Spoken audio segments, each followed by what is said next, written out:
I should probably change the time then because I've advertised this as 9:30 tonight. Oh yeah. We were all on Discord, and I was like, we might as well just start. 9/11? No, we started at the wrong time. Dun, dun, dun. Well, On Harmontown, there was always a running gag where somebody would scream out, "It's 9/11," and then the audience would cheer. yeah, that's a weird thing to cheer. Yes. But this is our first episode of the new year. Happy New Year, guys! Welcome to GWK, the Geeky podcast where we talk about stuff. That's a different tagline because I don't know what we're going with this year. That's all right. I'm Eric. I'm your host. Joining me on this wonderful day is Brent, David, and Hawk. Hi, guys. Hello. I'm still alive. Welcome Yeah. back. Yay! Welcome back. We're here. It has been over 2 months. Has it been 2 months? It's been a November 11th was God of War Ragnarok review. That was our last show. Which is Remembrance Day. I remembered. I remembered. Remember our last episodes? I remembered like it was a Ghostbusters movie. When I loaded up OBS today, I had forgotten that I switched over to 2K because of my monitor, like how it streams. So I had to redo all of the scenes. That was fun. Aw. Yeah, anyway, that's okay because we're here. We are in 2023, so we're going to talk about our favorite things from 2022. That's movies, TV shows, and video games. We're not going to do what's good because we're basically doing what's good the whole episode. Yeah, although if you want to what's good, watch The Last of Us. That premiered last night, and that damn good. Wow. I haven't got around to it yet. I'm watching it immediately after we get off tonight. Damn straight. It was amazing watching Eric and Brittany just geek out. Like, look, they're doing that scene. Oh my god, it's our favorite. Have you not played the game? But it's not like it's I not have his favorite game. It's not my favorite game. I played it. I played it to completion. There's a lot of stuff I forgot because it's been like about 8 years since I played it now. Yeah. That's fair. Yeah. I played. I'm really curious to watch it just because I want to see how faithful to the source material it is. I want to see how they stretch it out. Like, are they going to do a season a game kind of thing, or because they did announce that they're working on game number 3. So yeah. Well, basically, I think they said that they're gonna take inspiration from this game and the next game, but they're gonna spread out the storyline because the second game takes place a number of years after the first one. So they have a lot to explore in between seasons and stuff. I could see we won't talk about the second game, but there's a lot of spoilers there. The show was created by Neil Druckmann, who did the video game, and Craig Mazin, who did Chernobyl. And he also did Scary Movie 3 and 4. So, that is insane. You got it. Wow. You got to start somewhere. That's true. It's true. Yep. So let's get into this. We're going to talk about our favorite movies of 2022. If you guys pick the same movie, feel free to jump in on that person, their talk. But we're going to start with Brent. What's your favorite movie of 2022? I think my favorite movie is something a little different, but it's been so long since I've seen it, I don't remember it, and I'm pretty sure somebody else picked it. So mine is going to be what I think may have surpassed it, though, and it is a more recent viewing, which is Mark Mylod's The Menu. Yes. It's on Disney Plus. Watch it now, everyone. Yeah. Everybody. It's so hard to talk about this movie, though, because the one thing I want to preface to anyone is don't know anything about this movie going into it. Mm-hmm. Like, don't know don't watch the trailers, don't know much about the storyline. Go in blind, go completely blind, because the trailer actually made me think the movie was one thing that it really, really was not. But it's so good. It's so fucking good. It plays like as we discussed, it plays like you're watching a play, like you're watching a stage production. 100%. I agree. Yeah, like 90% of the story all takes place in one setting. It's all about the interactions between the characters and the interactions between like the guests and the restaurant staff, and there's an intimacy being an audience member and watching something on the stage that you get in this movie that you don't get in many movies. And it's very strange that they were able to make that happen. it's the way they play that dichotomy too of like you as an audience member watching this film and watching these characters act, and then the characters in the movie themselves are watching these guys in the kitchen perform their art, perform their show for them. Yep. And it's like you putting yourself in so many different people's places in this movie. It's incredible. So the basic premise, without giving anything away, is Ralph Fiennes plays a world-renowned chef who owns a restaurant, a very exclusive restaurant on a private island, like a $10,000 a plate kind of restaurant. And he has invited a select group of foodies and people from the food industry to come and take part in a very special 7-course meal. And that's really all you can say about it. Beyond that, starts going into spoiler territory. You should talk about the cast because the ensemble is insane. So Ralph Fiennes as the chef, it's honestly one of his best performances I've ever seen. It's probably like the most haunting performance I've seen him do since Schindler's List. Like he's terrifying in this movie. Like he is absolutely, like, he's charismatic when he wants to be, but for the most part he is constantly instilling this like unease and fear in like the characters and in the audience as to like what he has planned, like what is happening as this is progressing. Every time But he also is like, it's so wonderful to see he's someone who has so much passion and joy that's been sucked from his life as a result of like what he does. And watching that change of him throughout the movie, and like him trying to just find one last little glimmer of hope in his life and happiness in his life. Anna Taylor-Joy as one of the restaurateurs is who's accidentally invited to the tasting. Nicholas Hoult is the person who brought her, who is like this ultimate douchebag foodie. I don't even think you should describe these people because you learn a lot about them when you see. But I'm talking more more of what they're like initial. These are the initial impressions you get in the first 5 minutes of these characters. That's fair, like he's a douchebag foodie. Yeah, that's basically all everyone in this movie is a variant of douchebag foodie. This is low-key variants of douchebag people. Yeah, fair. But it's like, why the reason ultimately I pick it as my movie of the year is because, like I said, I talked to the guys. I've worked in the restaurant industry I did work in it for 20 years. Jesus. Most of that as a cook and as like a restaurant or a kitchen manager. And this movie spoke to me on so many levels about the passion you have for something, and the way that influences around you and things around you slowly suck that passion out of you and make you start to hate everything that you used to love. And I went about it a different way than the characters in this movie did. Let's just say that, but maybe I understand, like I get it's one of the few times where I really understood the motivation of, like, I don't want to say like a villain, but I guess you could say he was a villain in it, like, but I truly got what he was going through, and I got the anger he had. Like it made sense, and even when it's like in a comical way, like, and that's another thing. This movie is funny as hell, shockingly funny as hell, like which you don't expect from like a suspenseful horror movie. Like, how about that scene where the food critic was critiquing that was that the bouillabaisse and that was on the plate and that how it was broken? The consomme or whatever that. Oh yeah, the consomme was broken, so they just kept sending her like big giant bowls of broken consomme throughout the rest of the movie. Yep. This movie is really is amazing. I love visually, oh man, I love the scene too where like when they serve the bread course with no bread. And no one understands that that's a fucking joke, that was like, no, this is us taking a piss out of you guys. And every one of the food characters is just like, this is brilliant. I can't believe he's so daring to do something like this. And everyone, Anna Taylor-Joy is the one character going like, guys, this is fucking stupid. Like,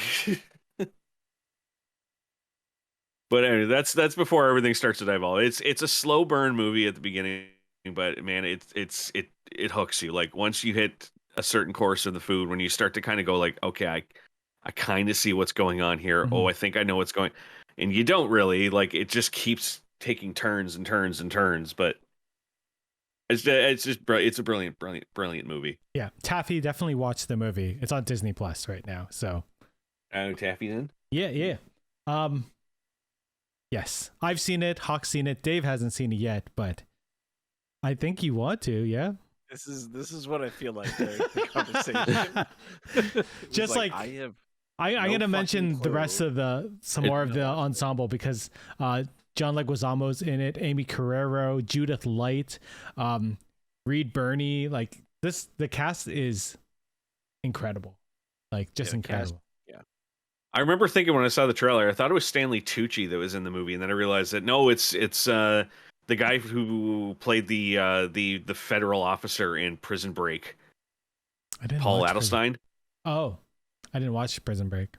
He played Agent Kellerman in Prison Break, but I thought he was Stanley Tucci when I saw the the trailer, and I was so excited for another Stanley Tucci movie. Fair, Actually, fair. Stanley Tucci did a cooking movie like years ago. Yeah. Well, he does a cooking show. Yeah, he does. Oh, Yeah. It's wonderful. It's on Food TV. He has a Or show it's all on about like travel. fine Italian like diners and like wineries and things like that. Like it's all about like the Italian food culture. The Right. internet loves that show. Like there are memes of him everywhere. Like making That pasta and should drinking wine. that there should help you understand a lot of this movie.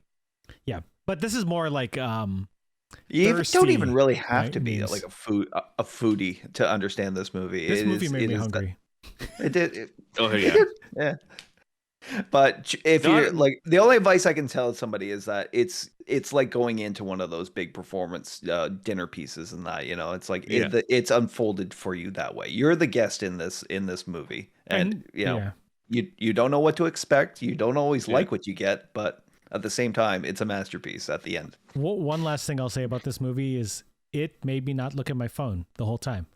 Like Mhm. that's how good this movie is. I didn't Yeah. I didn't look at my I didn't look at my phone. That's how man. I got to have a conversation with you guys minus Dave about this afterwards though. Like maybe we'll do it on like the Facebook chat, but I watched a video where somebody broke down the ending and pointed out something that I never thought of that Oh. may have actually like how the movie might have really ended that nobody really noticed. And I was like, and then when he mentioned it and started going through the details and I started remembering the beginning of the movie as they were explaining a lot of things, so I was like, oh shit, I didn't think of that. Like, I do want to see this video. yeah. Anyway, great movie, highly recommended. Disney Plus, like I said. Dave, you're up next. What's your movie of 2022? Well, I was gonna go with such an easy pick, the Batman. But in fairness, I'm gonna go with little Disney Plus vehicle you might have heard of called Prey. We did a whole Also on did we Disney do- Plus. Yeah, we did like Yep. a whole podcast about it. We are didn't not Like, sponsored. It was phenomenal. I So was gonna good. do like the whole spiel. Like Prey is a 2022 American science fiction action film of the Predator franchise. Fifth installment is the prequel to the first four films, set in the northern Great Plains from 1719. Directed by Dan Yeah. Trachtenberg, who I think Dan Trachtenberg did the Mortal Kombat shorts Yeah, on on YouTube. Machinima Oh yeah, Machinima. many years ago, which was like almost the inspiration for the new Mortal Kombat Yeah. movie in some ways. If only Wow. they did. If only- Mm. I thought we weren't going to Um, bring that up today. I can't Dave not. found a way. Dave Um, found a way. Dan Trachtenberg also did 10 Cloverfield Lane. Oh, he did, yeah. That which Which was was phenomenal. It was one of those things where it's like it's not a Cloverfield movie, but to like, well, to market we it, want- we'll make it a Cloverfield movie. We want to keep this franchise alive. Well, it's also it's a franchise. It was Yeah. like Die Hard 3 wasn't a Die Hard movie. They're like, well, if we put Die Hard on it, it'll probably sell better. But my thing is, like, I don't know how they convinced Disney to make this film. It's Hulu. It's- That's why. But it was still like that's Fox, right? That was like it was probably in I think it was- production yeah, I while think they it were was getting before, purchased. yeah. So it was probably like greenlit and stuff like that. They did such a job matching like the sarcastic machismo misogyny of the original film, which is to say like the it's intentionally like misogynistic because that's the whole point is you twist that, right? Like a lot of people I think don't pick up on the like in Die Hard where it's like he's not like a macho guy. That's kind of the problem with the later Die Hard movies, where it's like he's doing everything he can to not be a hero, right? And then in Predator, it's like you watch all the macho guys die off one by one, and then the one guy who's like, oh, if I act like an idiot, if I fight this thing head on, I'm gonna die. There's only one thing I knock this movie for, is that they didn't do the full Comanche. I mean, there's a Comanche dub, but it's not the same. Like, I was just thinking, because we were talking about 47 Ronin the other night, and 47 Ronin has two versions, a full Japanese version and a full English version. Yeah. And it's like, if that movie can do it and like, why this movie, it's just, I wish they would have done that, because it would have been so cool. Because it was just a dub. It looked weird doing it over the English. Like, I didn't know it was a dub. I thought that they actually did do a full version. I never watched it myself, but I thought that they did. The intention was to do so, but I think they just didn't have the budget for it. They also did it during COVID times, right? So it's probably hard to film, like, stay on to film those extra scenes. It's an amazing idea in that, but at the same time, when you want people, you want like a broad audience to sit down and that to watch this movie and that, it's like logically it's like, we'll just kind of go with English and that. We want more eyes on it. They didn't end up putting it in theaters. I don't think they thought it was going to do as well as it did. Like it was very popular when it came up, because it's so good. I guess maybe they didn't think it was going to be that. Yeah, I think it's one of those things where I don't think that they trusted that the audience was going to be there for it, because of how different it was from the rest of the series. Like non-white I think males? they really thought this was going to be kind of like we'll make a few bucks off this and then move on kind of thing. But there are plenty of dead white dudes in that movie. And they're French, which I love. I love that they didn't subtitle the French people. That made me happy. It's sort of like when George Miller's still a name, and he wanted to do Mad Max Fury Road in black and white, and they're like, nope. We're gonna do this. I have the Blood and Chrome edition, and I still have not watched it. It's so good. Like, it looks sharper than the colored version, which is weird because they converted it. So I don't know how that worked out. It's gorgeous though. Gorgeous. Prey is on my top 10 of this year. Prey is phenomenal. If you have not watched Prey, go watch it. On Disney Plus. I mean, it came out pretty early last. It was like February or March last year. So like, there's really not a lot of excuses other than it. It didn't get the marketing it definitely deserved. And spoilers. That movie's basically worth it for watching a predator fucking like bane a bear. Yes. Like. Just like, how strong is this thing? Oh, it can lift a fucking grizzly above its head and fucking just, it's called a spine breaker, right? Like, just fucking, oh my God, it's like when Conan punches the horse. Like, he was like, holy fuck, that dude's strong. Hey, took down a grizzly. What do we put against it that could beat it? A tiny girl. Oh, yeah. Shima Nimble. Julian in the chat is saying that the menu is on HBO Max in the States. So so it is everywhere, at least to watch. But everybody should be watching it. It's rare that we get something in the States doesn't. So the menu is on the homepage for Disney Plus here, and I clicked on it and it said related things. Barbarians on there, which I still haven't watched, which I hear is phenomenal. That is a good movie. Barbarians, great movie, terrible ending. I will agree with this. Yeah. Yeah. It was a phenomenal movie until you finally find out what's happening, and you're like, oh. Until they all wake up and JR is still alive. There's a lot of, it's like a really good suspenseful movie. I thought it was going to be more like gory based on the trailer, but it wasn't as much as I thought it would be. No, not really. You can watch Prey. Yeah, that's fair. That was sick. gory as hell. There's your gore. For a movie that clearly had a very small budget, the effects were almost perfect. Like, they were like 99% there 99% of the time, and then like once or twice you're like, okay, I can kind of see where that could have been better, but yeah. I'll take the hydrate on this one. Me too. I should have got water. You should have, because you're going up now. I should have. Yeah, I know. Any other final thoughts on Prey? Phenomenal film. It was really, I thought it was in the summer for some reason, but I can't remember. But it's just it's fun. Yeah, I thought it was July. I thought it was July it came out. I don't know. Yeah. I can't count. We'll figure it. Yeah, it doesn't matter. Fuck. It was August. All concept of time after it came out. Yeah. The last I've 3 been in years have school all for been 3 weird. straight semesters. I don't know. I know. That's fair. Eric, I got a question. Your alphabet skills. If Hawk is up next. Yeah, no, I'm going last because I'm the Okay. host. Remember we said that. He said me, and me M is after H. That's true. So. Me. Yeah. There you go. So I get to pick The Batman as my best film of the year, and that's just a tough choice because there was a lot of great movies this year, But as far as like one that's really stuck with me, and the fact that I didn't get to talk about the last time because I missed our Geeks with Kids review of it. You missed the Batman episode. I did. I missed the Batman Oh episode. yeah, I wore my bat cowl for that, didn't I? Yeah. This was hands down probably my favorite film of the year, as it was with a lot of people. It's like it's top 3 for me. Yeah, every few years, like there's always that new iteration of Batman that comes out, from Hollywood. Some of them are good, some of them are not great. We had just kind of gotten over the fact that we were gonna have Ben Affleck back as Batman, and I think that's okay. I remember everybody freaking out when it was Robert Pattinson who was cast as it. I mean, it's fair. I was on the give him a chance. I was, after all the backlash of Heath Ledger's Joker, I've always been on the train of let's see what they've got first before we talk shit. If they hadn't had The Lighthouse, I think a lot more people would have been like, this guy, come on. But because of The Lighthouse, they're like, oh, this guy can fucking act. See, I didn't see The Lighthouse until later, but I saw Cosmopolis, and that was the movie where I was like, oh shit, he can act. Really well, and I wanted to see that Batman or that Bruce Wayne in the movie. Like he spent all those years after Twilight rebuilding a movie career in that. He went from being like the hottest young actor and blah blah blah, and then tabloid fodder and that, and then he just abandoned all that and did indie projects for like the next 10 years. Well, he had the money to do that too. Yeah, exactly.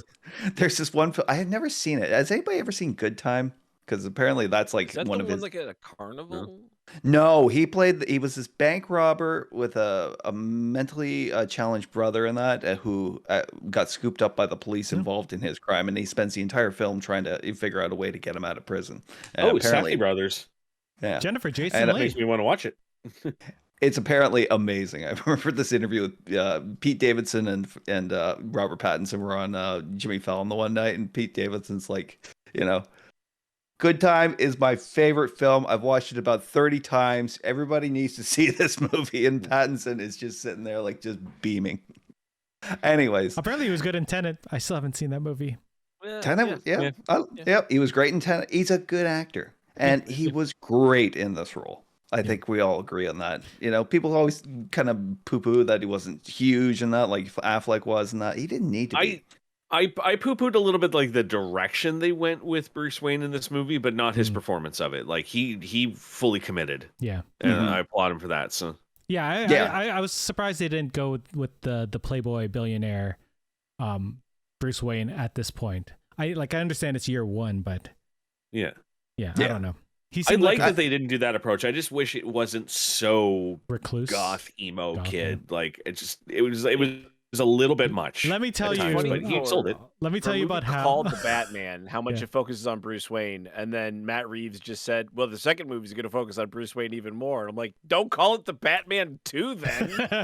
The Bruce Wayne. I was at the mall. Bruce Man. I was at the mall, and I heard these kids talking about the Batman, and they're like, "Have you guys heard of Nirvana?" And I was like, "Oh." I knew that was coming after that movie. Keep in mind. Yes, Nirvana was a very still is a very popular band. They were 30. They were not around for a very long time. I know, but it just made me feel so old. I was just like, man. I know. That was exactly the thought that I had every time I kept hearing that song play. I'm like, oh my god, there's a whole generation of people who are just discovering this band, like they fucking own them now, and this is going to be horrible. 2022 is people discovering Nirvana, or kids discovering Nirvana. Good. Why can't I think of her name? Running up the hill, Kate Bush. Kate Bush. Right. Yep. Metallica. It's like Metallica is super popular. But all of a sudden, like 17-year-olds had discovered Metallica. Did Metallica do something new this past year? Stranger Things. Puppets. Oh yeah, I forgot about that. Yeah. Damn. I know. It's so easy to forget that. It's like Nirvana is now classic rock. What it's not classic rock isn't 70s, Led Zeppelin and that. Classic rock is now 90s rock. Yeah. We Actually, need to keep that in mind. 2000s, to be honest. Like 20 from 90 is the 70s, right? So that's It's what I was. the 20th anniversary of Fat Lip, I think, by Sum 41. Oh. Yeah. Wow. Yeah. Anyways. We all died a little Yes. bit. And I'm the young one, and I feel old. So Pattinson's performance as Bruce Wayne. Everybody says depression, emo, blah blah blah blah. It's not. It was the other side of Batman obsession, and that where he abandoned like his own personal life in pursuit of this whole project, and that because he thought this was the best way he could, honor his parents and like make a difference in the city. And I think they covered that really well. The entire look of it was great. Right, and the cavalcade of influences this movie, that Matt Reeves quoted for this movie was, it just blew my mind. A little known one was The Conversation. I don't know if you guys have ever seen it. You ever? It's a Francis Ford Coppola film. He made it in between Godfathers 1 and 2. Starred Gene Hackman, played Harry Call, who was a surveillance expert in the 70s. So it's like, I've been hearing this. I've been hearing this movie referenced a lot lately. Because there was another movie that came out recently, and it's been compared to The Conversation a lot. Yeah, well, Gene Hackman plays Harry Call. He's a surveillance expert. He basically records a conversation between two people who are traveling around a fountain in the middle of a park during a busy day. Right? It's a paid job, and the person paying him needed to have this conversation recorded. And going back over it, he's pretty sure he recorded what is possibly like a murder. Yep. You should check it out. It's fantastic. There's a lot of reference. Yeah, that's there's what, a lot. I was watching going down the YouTube rabbit hole recently and watching Siskel and Ebert's review of Enemy of the State, and they kept bringing up The Conversation as sense. being like an earlier version of that movie. So, and he was in Enemy of the State, was he not? It would be cool if it was like an unofficial sequel, because it wouldn't sort of make sense. Last movie? His last movie was Welcome to Mooseport. Yeah, that's a movie that made him quit acting, I think, or retire from acting. Yeah. I think what I liked about the Batman is it was the first time we saw him really as a detective. Like the whole movie, he was him trying to solve this whole mystery. Like we had a Riddler movie already before, no riddles really, and the most we got was sort of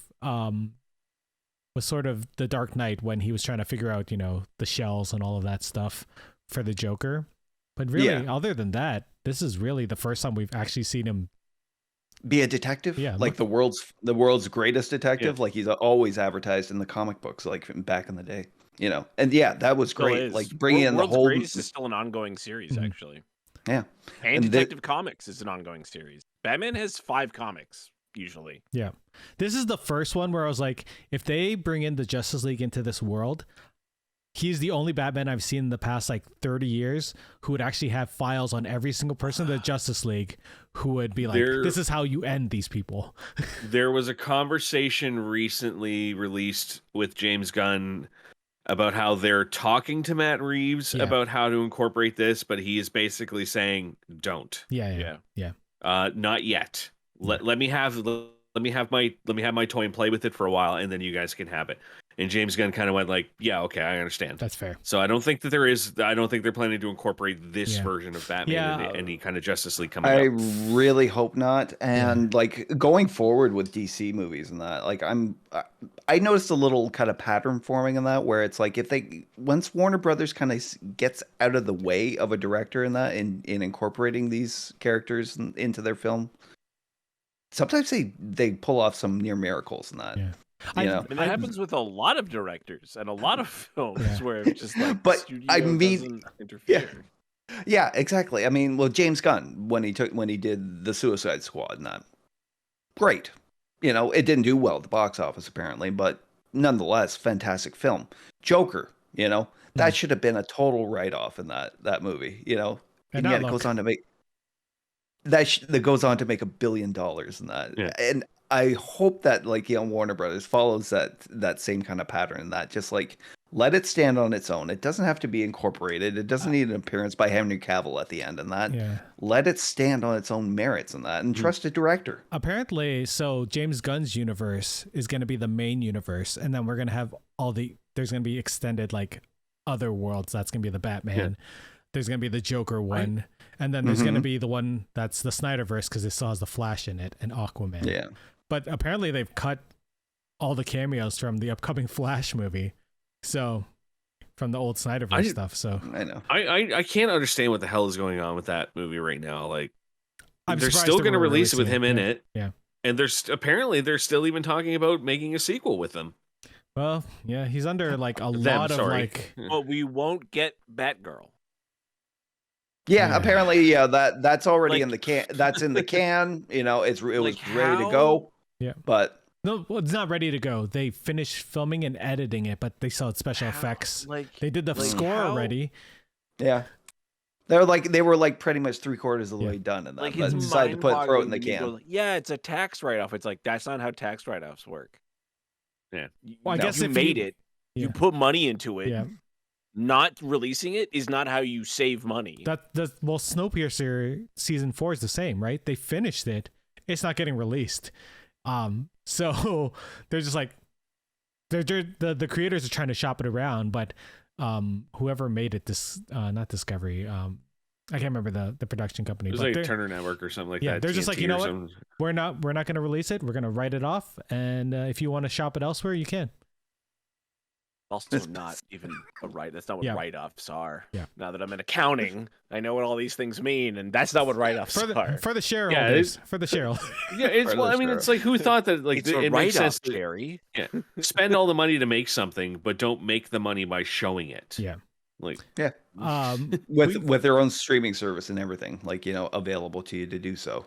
Like so you talked a lot about Robert Pattinson as the Joker, but we also got to see a Detective Gordon, and we got to see the Riddler in that movie. I know you weren't here for our long conversation about them, but they were both amazing in the movie. Right, incorporating James Gordon, or Lieutenant Gordon at this point, right? As an active character who was an equal partner to the Batman was just brilliant, because it played off the whole antipathy with the cops and that all the cops in the city hated Batman, and the only reason they gave him any sort of kind of lease into what was happening with the murders that the Riddler was committing was because of Gordon and that, because of the friendship. And that friendship probably formed because Batman was the one who helped him take down the Joker probably a year ago. Yeah, according to the little deleted scene that came up, right? Yeah. I think Zoe Kravitz might have been the best comic Catwoman we got. I would agree with that. Yeah, I think she was just an all-around great Catwoman. She physicality, personality-wise, and that, and her performance is just fantastic. And that, I had to, I got a little taken aback in that today whenever I was realizing, about 32 years ago, I was looking at the liner notes of Lenny Kravitz's "Mama Said" album. Oh no! And it was dedicated to his baby daughter Zoe. Oh my God! So again, old. I mean, that's fair. That's fair. The Riddler in this movie. This was a part that when I saw it and in the theater and I saw two 10-year-old kids ahead of me with their dad. I had that too. And when I went to go see it, there was a really annoyed dad who brought his 3 6-year-old kids, and I was like, "What the fuck are you doing?" I know, you read a little bit about it, but nothing will ever beat when there was a 5-year-old in The Watchmen. Watching that, giant penises everywhere. Yay! But little anecdote for you. So after I saw the movie, I went to work. I was working doing a basement for a couple who had a couple children, and I went into work one day, and as I'm showing up, the wife is leaving with the kid, and she said, "Okay, you got the place to yourself. We're going to see a movie." And I was like, "Oh, what are you going to see?" And I'm going to take him to go see the Batman. He loves the Batman. No, he's far too young. Don't do it. You ever seen Seven? But it's PG, and I was like, "No, don't do it. Don't do it. Don't do it. Trust me, PG? don't do it." Yeah, it's PG-13. It wasn't. Was it? Well, remember, in Canada, it would probably be PG, and in the States, it was probably PG-13. Right. Yeah, that's fair.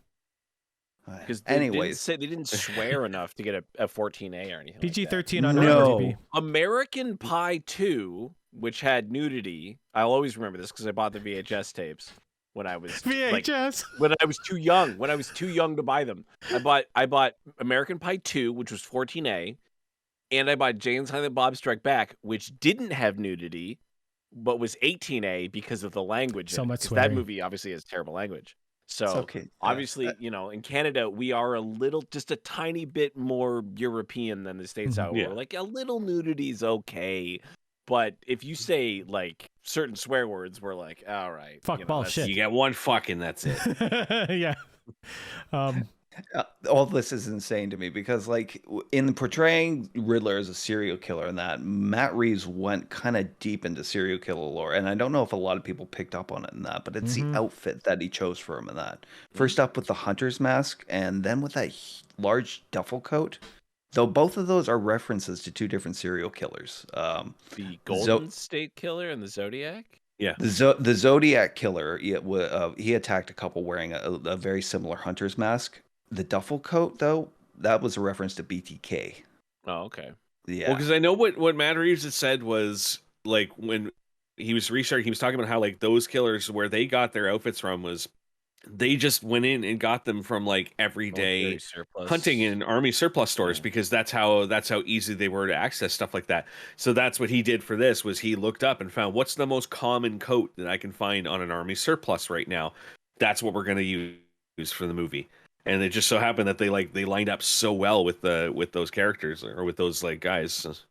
Yeah, it was. Yeah, it's stunning that he chose that direction, and that it was one of those things that added that extra layer of grit to the film. Yeah. Every time they've reiterated the Batman, like it started with Nolan, and that they've always tried to go, let's try and keep this more grounded, and that everything got crazy after Batman and Robin with Mr. Freeze and everything. Nolan brings it back. He makes it ground level in that Batman fighting the mob, and that it goes a little crazy with Batman fighting aliens and Justice League and that. So Matt Reeves rightly tore it right back down to bare bones of what the story is about. And to my mind, this was the best looking Arkham, Gotham City that we've had on film. Yeah. I loved it just that was my favorite thing about the movie was the aesthetic of the city, and for the first time on film, seeing Gotham before it's been at least marginally cleaned up when it was really like as crazy as it's ever been. So overrun, graffiti everywhere, just garbage uncollected. It's a Gotham where you could see the Court of Owls. Like they could have totally operated there. Like I totally believe that like they have that London Gothic look, but not like the Gothic Chicago/New York look that they sort of went with in the last iteration. It was a little too clean, Yeah, even in Nolan's the was first Toronto. Yeah, sometimes. Yeah, awesome. I love the Batman. I thought it was great. It's also in my top 10. All of these movies. What I like so far is, Eric, I'm pretty sure I know what yours is. Yeah. So I would say that like so far, 4 of my top 5 have been mentioned tonight. Are you talking including me? Yes. Okay, awesome. I was like, did we talk about another film I missed? I would say Prey is the only one Prey's in my top 10, but it's not in my top 5. If you guys had one more movie without explanation that people should watch this year, what would be, Brent? Violent Night.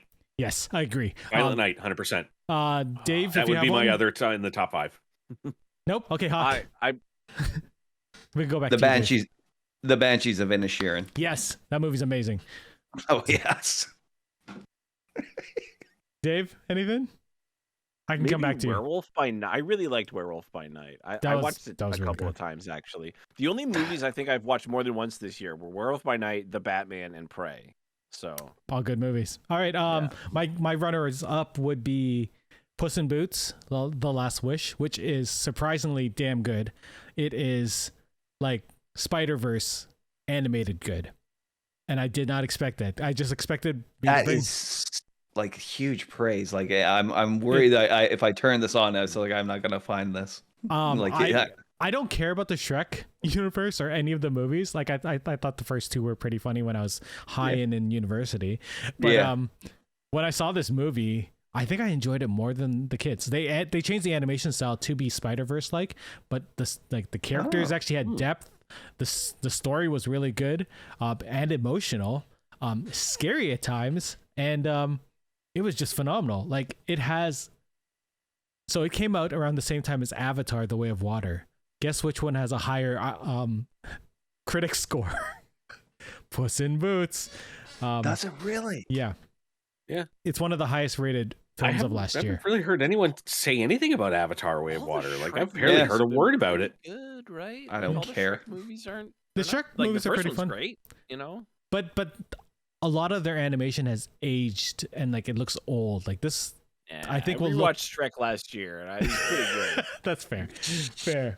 But the new, yeah. So Taffy's in the chat saying how good Puss in Boots was as well, and there's a wolf in Puss in Boots that is terrifying. Like actually, just it's so good. It's available to rent on digital now, so if you want, you can always just watch it at home. My number one movie, we talked about it earlier this year. It's Everything Everywhere All at Once. It's the Daniels multiversal movie, the only multiverse movie this year that was good. The only multiverse movie ever that was good. It's amazing. It talks about this this middle-aged Chinese woman who's sort of lost in her world. She doesn't really know where she belongs. She has a terrible relationship with her daughter, and her husband is divorcing her, and she ends up becoming this important key to this multiversal event that's happening. I don't really want to spoil it because this movie's incredible. It's been out long enough that you can kind of go into I don't more really detail, want I to though. think. I just want people to watch it. Exactly. It stars Michelle Yeoh as Evelyn Wang, Stephanie Su as Joy Wang, her daughter, and then Ki Hu Kwan, who plays Waymond, her husband. And those three, like Ki Hu Kwan, this is his first movie in 30 years, and he was phenomenal, just phenomenal. Michelle Yeoh, we all expect her to be amazing because she's amazing all the time. I don't think I've ever seen her in a terrible movie, or at least I haven't seen her act terribly. Definitely been in bad. She's been in bad movies. The second Crouching Tiger movie was bad, but she was good in it. She was. I will say, Yeah, I will go say on. this is a one movie in that where it's like it's starting out. She plays it so down in that. Like she is pretty much. She's a middle aged, a housewife to a who's running a failing laundromat. Yep. Who's in trouble with the IRS, has a million different hobbies. Which leads you to the multiverse conclusion that she never finishes. And that it's What's I crazy? love that. It's crazy because I know so many Asian people that are just like her, which is sort of sad, but They own failing laundromats. well, they failing businesses or like Okay. or like they're unhappy in their Your daughters lives. love bagels? Their daughters love bagels and say it wrong, like bagel. Also, Jamie Way to Lee Curtis is in it, and she plays. So surprising. She was amazing. That's all I have to say is like for anyone who wants to sell to anyone on the movie is like just those words: Jamie Lee Curtis and hot dog fingers. Hot dog's fingers, and James Hong is in it too, who was also hilarious and amazing. I can't say like anything more than this is. I love this movie. I think about it most days. I watch it at least once a month. That's how much I like this movie. It really speaks to me on a cultural level as well. Obviously, we talked about this in our episode a number of episodes ago. I'm on a bagel now. It's phenomenal. It's a good movie. It's on DVD. It's on Blu-ray. I don't know why I said That's DVD. what- It's on streaming services that what- everywhere. I think it's on Prime now. Yeah, it's on Prime here in Canada. Awards, right? Yeah, Like, Ki Swan won all of his Golden awards. Globe, Yeah. best Yeah. supporting actor. Oh, he Yeah. did get the goal. Oh, nice. Yes, he Yeah. did. And Michelle Awesome. Yeoh got Best Actress, and I think Stephanie Su was named like most like aspiring actress of the year or something like that. Like the most like look out for this one, which I is think if you're looking for films that are good based on awards, you shouldn't look at the Oscars. You should usually look at the Golden Globes, Critics' Mhm. Choice Awards, right? Like Mhm. BAFTAs, okay. because Yeah. those are things that aren't popularity contests. There's not people like What the watching- Campaigning behind Listen them. to Yeah. us. Yeah. Another movie that's all I'm gonna say. Spiel. My other one that people should watch is Clerks 3. I think that movie's still phenomenal. It's I heartbreaking. still and haven't watched beautiful. it. Oh yeah, I forgot. You finally got that I sweater. got it. All right, do you guys? I feel like we should go into TV next because video games seems like a whole different. Let's go. Let's go there. Let's go. All right, Brent, favorite TV series of the year.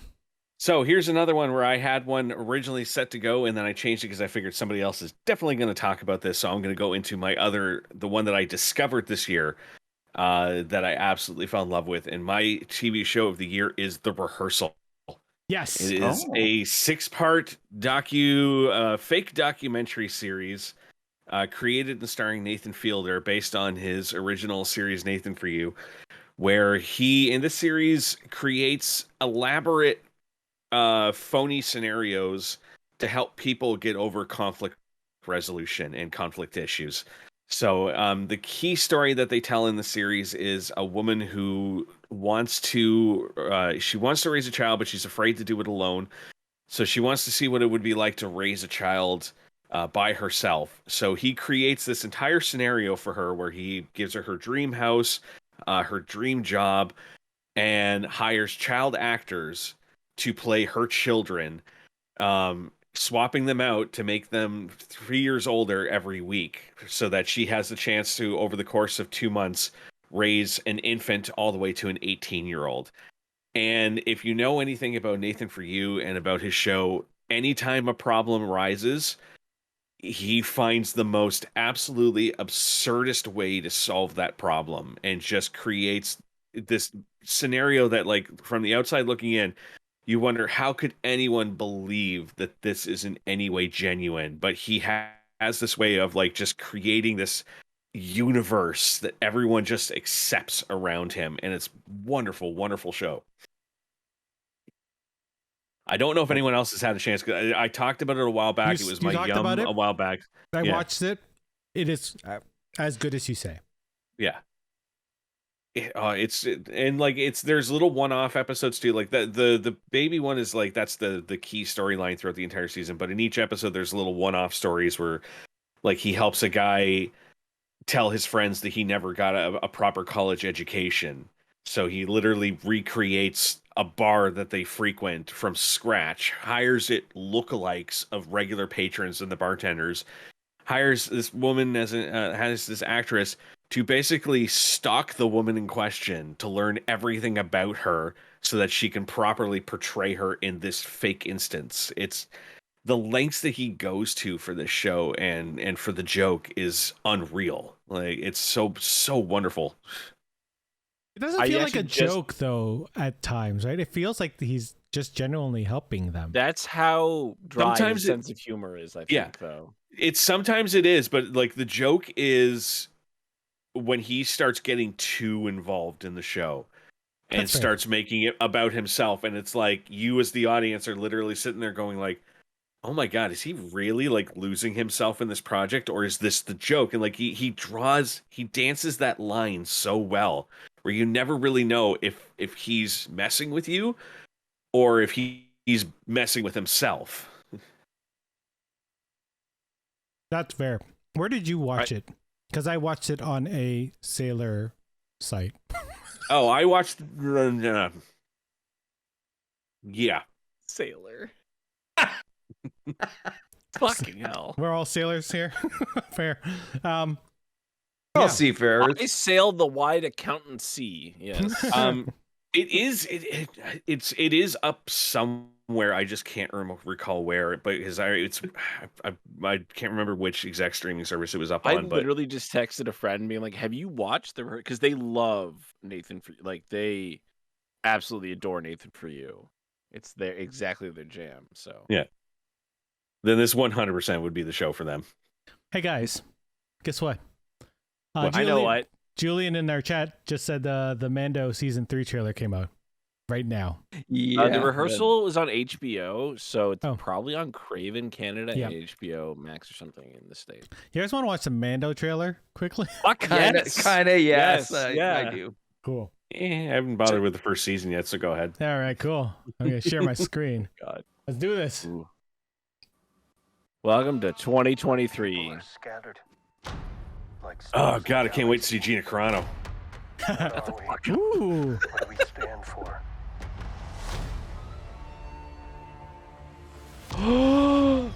Does he have acolytes? It looks like it. Mandalorians are not just learning about how to fight. Do we have to talk about this for it to They be also fair have to know use? how to navigate the galaxy. I wonder if they're gonna explain how he got Grogu back for people who didn't watch Boba Fett. No. Oh, a tree monkey. All you need is a recap. Not fair. And then, Yeah. yeah. I'm on a different show. Oh yeah, the armor is Make back. the first episode like an entire recap of Boba Fett, so that people don't have to watch Boba Fett. Like a lot of the really good Mandalorian lore comes from the two Old Republic games. Yeah. That's for the Republic games. And by the time it becomes Coruscant. Oh yeah, it'll be too late. Paul's back. Looks like the Rangers of the New Republic has been pulled into this a little bit. Whoa! Jedi. Hang on, kid. Two Jedi guards. So are we going to see more about Order 66? Oh, Bring on the Fets. oh, Oh, the that big big dude's fricks. back, eh? Whatever Oh, it is. what was that? The way. Oh yeah, man, The Last of Us Part 2 is crazy. If Joel had that armor, nothing bad would have ever happened. Right? Right? No one gets that. Hold on. Hold on, like, stop this. Stop screen. There you Make it stop. So good. go. Oh. I don't think they gave away there's only a couple of new shots there, right? Like 5 or 6. Like the Wasn't that crazy. Jedi. Julian's wondering if it's going to be a flashback to the final season of Clone Wars. Still With haven't the- watched that. and the Siege of Mandalore with Maul. I mean, I don't remember them sending that many Jedi after Maul. From what I recall, they sent Ahsoka as a strike team. Right?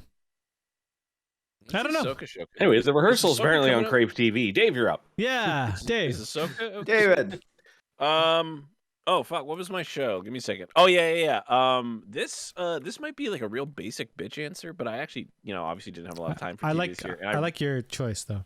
I really enjoyed this. Like, I mean, there's so many reasons I enjoyed it, which I'll get to. But She-Hulk, Attorney at Law, just like so much fun. We did watch parties for it. I mean, Yeah. my boy Matt Murdock showed up, and Yep. and I'll fucking love anything that's got Matt Murdock, especially with Charlie Cox's Matt Murdock. But it was self-referential. It was meta. It was a half-hour comedy. It presented men the way men don't see themselves often enough as being incredibly fucking annoying. Yeah, and it hit the comics. Like, it really was like the comics, which It is didn't- not always something we're getting Mhm. with, well, I mean, especially with certain properties, but it's not always easy to adapt comics to the screen, and to make it feel the same but to be formatted differently was really nice. And just that last episode was Brilliant. something we haven't seen in the MCU. We've certainly seen stuff like that in Marvel content, not MCU content necessarily, but not Marvel content. And just being that like tongue in cheek was so refreshing. And I think I felt that was needed, considering where we had kind of left off with Infinity War and stuff like that. And we've had so many like down things lately in Marvel. It was nice to have like this real big upswing of like positivity and just fun. Because like I can't think of another show that Marvel's done that was as just fun and delightful as She-Hulk. Fun? No. None. They were all Yeah. good, Yeah. but Yeah. nothing was like this is just a fun time Like to watch. Moon Knight's pretty heavy. It's silly, but it's still kind of heavy, But I mean, it's Loki's- tackling themes of mental illness and that. Yeah. Yeah. And Loki's super self-reflective and super heavy, and then like just ends with a bombshell, almost literally. Ms. Marvel was fun for me. Yeah. But Miss- still- and Miss still Marvel heavy- was a It little still was bit- heavy heavy. at times though. They did talk Yeah. about the I mean, yeah, they don't really lay too much on it in Miss Marvel, but that whole bit about Flashbacks stuff. well, yeah, that time in Indian history is really brutal thanks Yeah, to that's fair. the good old British Empire, baby. What was the name of the event? They called it the. Oh, what's it called? It's like the splitting, the sundering, Yeah. it's I wish I could we should probably honestly that's something we actually probably should learn as a Commonwealth nation. That's something we should probably learn more about. I actually over Christmas had a conversation with someone who went, "Don't you think a lot of these countries are better off after colonialism?" I was like, "Yeah, the million people who died in like a month in India really appreciate the bread The that they were partition. the The partition." partition, that's Yeah, right. I'm like, yeah, I don't know. I don't think a lot of these, like, what people who were native to those countries are going to be like, yeah, that was. Anyway, let's get back to She-Hulk, which was She-Hulk. a lot of fun. She-Hulk was created by Jessica Gao for Disney Plus. It follows Jennifer Walters, a lawyer specializing in case involving superhuman. Well, it becomes that she was just like a normal lawyer, and then she became she became a super powered person, not necessarily a superhero, and then she kind of didn't have a choice. The show kind of felt a little directionless, but I don't think it needed to have like it wasn't trying to tell a story necessarily. It was like here's her origins, I guess, is kind of what it is. It sort of just opened up the world of the MCU, right? It showed a different aspect. Like we always see these super hyper focused. This is gonna add everything to phase 4, one of the phases, but this opens up lots of things for phase 4, but it's also just not like you have to watch this or you're gonna like be totally lost. Like people who don't watch Loki, how are you gonna follow the multiversal stuff? Like I'm sure who was the Twi'lek in Boba Fett, because he was Mr. Immortal in this, and he's this awesome improviser, right? And I remember we saw him in Boba Fett. We're like, holy shit! Like I didn't know him at the time. Everyone was like, this guy's amazing. And then he showed up in She-Hulk, and he plays such a piece of shit. Yeah, it's so funny. And a mutant, right? I don't know. I don't know. We saw our first real mutants in that show. In Miss Marvel, she's the first. Oh, yeah, that's fair. Right? Yeah, I keep on forgetting which one came out some first. kind of mutation in your DNA. So yeah, I mean, and I just love Daredevil. Anytime we get Daredevil, and the fact that she basically makes fun of Daredevil, right? Where he's like, "I'm gonna sneak in, I'm gonna kill all these, I'm gonna knock out all these guys," and then she's just like, "Hulk smash," right? Sometimes Hulk smash fix problem. Why use many word when few word work? It was great in everything that it didn't try to be or didn't have to be in that. It didn't have to, it didn't have to expand storylines for the coming years or new shows or movies and that. It was its own separate thing. Even the finale was its own separate thing in that, because everybody in a season finale wants big, big fight, big this, big that, and that. We don't have the money for that. Yeah. I love that they brought back Tim Roth as Abomination, and they made him better. Like he was already good in Incredible Hulk. Was that the one? The Incredible Hulk 2000. That's the one. The Incredible Hulk. Yeah, he was good in that movie. But I'm glad that they brought him back. I'm glad they brought him back, and he was phenomenal in the role. I like the idea of like guru and like inspired Abomination. I thought that was hilarious, and him doing these talks just for money for these alpha males was brilliant. I need Wong to show up in every Marvel series. And Madison. So they have to be a pair forever. With two ends and a Y, but it's not where you think. I like that show a lot. Yeah, I just love a show that's like, or anything really, that goes, this is our goal, and then they do that thing, right? Like, they didn't slip in what they were trying to do. And not trying not to be the same as every Marvel show worked. It was just fun, and it's a little bit of Ally McBeal without the like psychosis, I think. So that's my favorite show of 2022. Nice. Hawk. Yeah.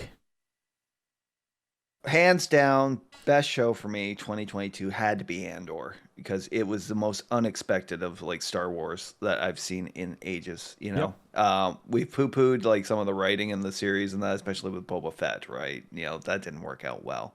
This floored me, and how well the writing was done, how well the characters and the dialogue and the whole plot was weaved together over 12 episodes. And that, like, there was a potential for so much burnout for over 12 episodes, and yet every episode in that throughout the season felt, you know, fresh and on its own. It's like you had to see it. The casting was fantastic.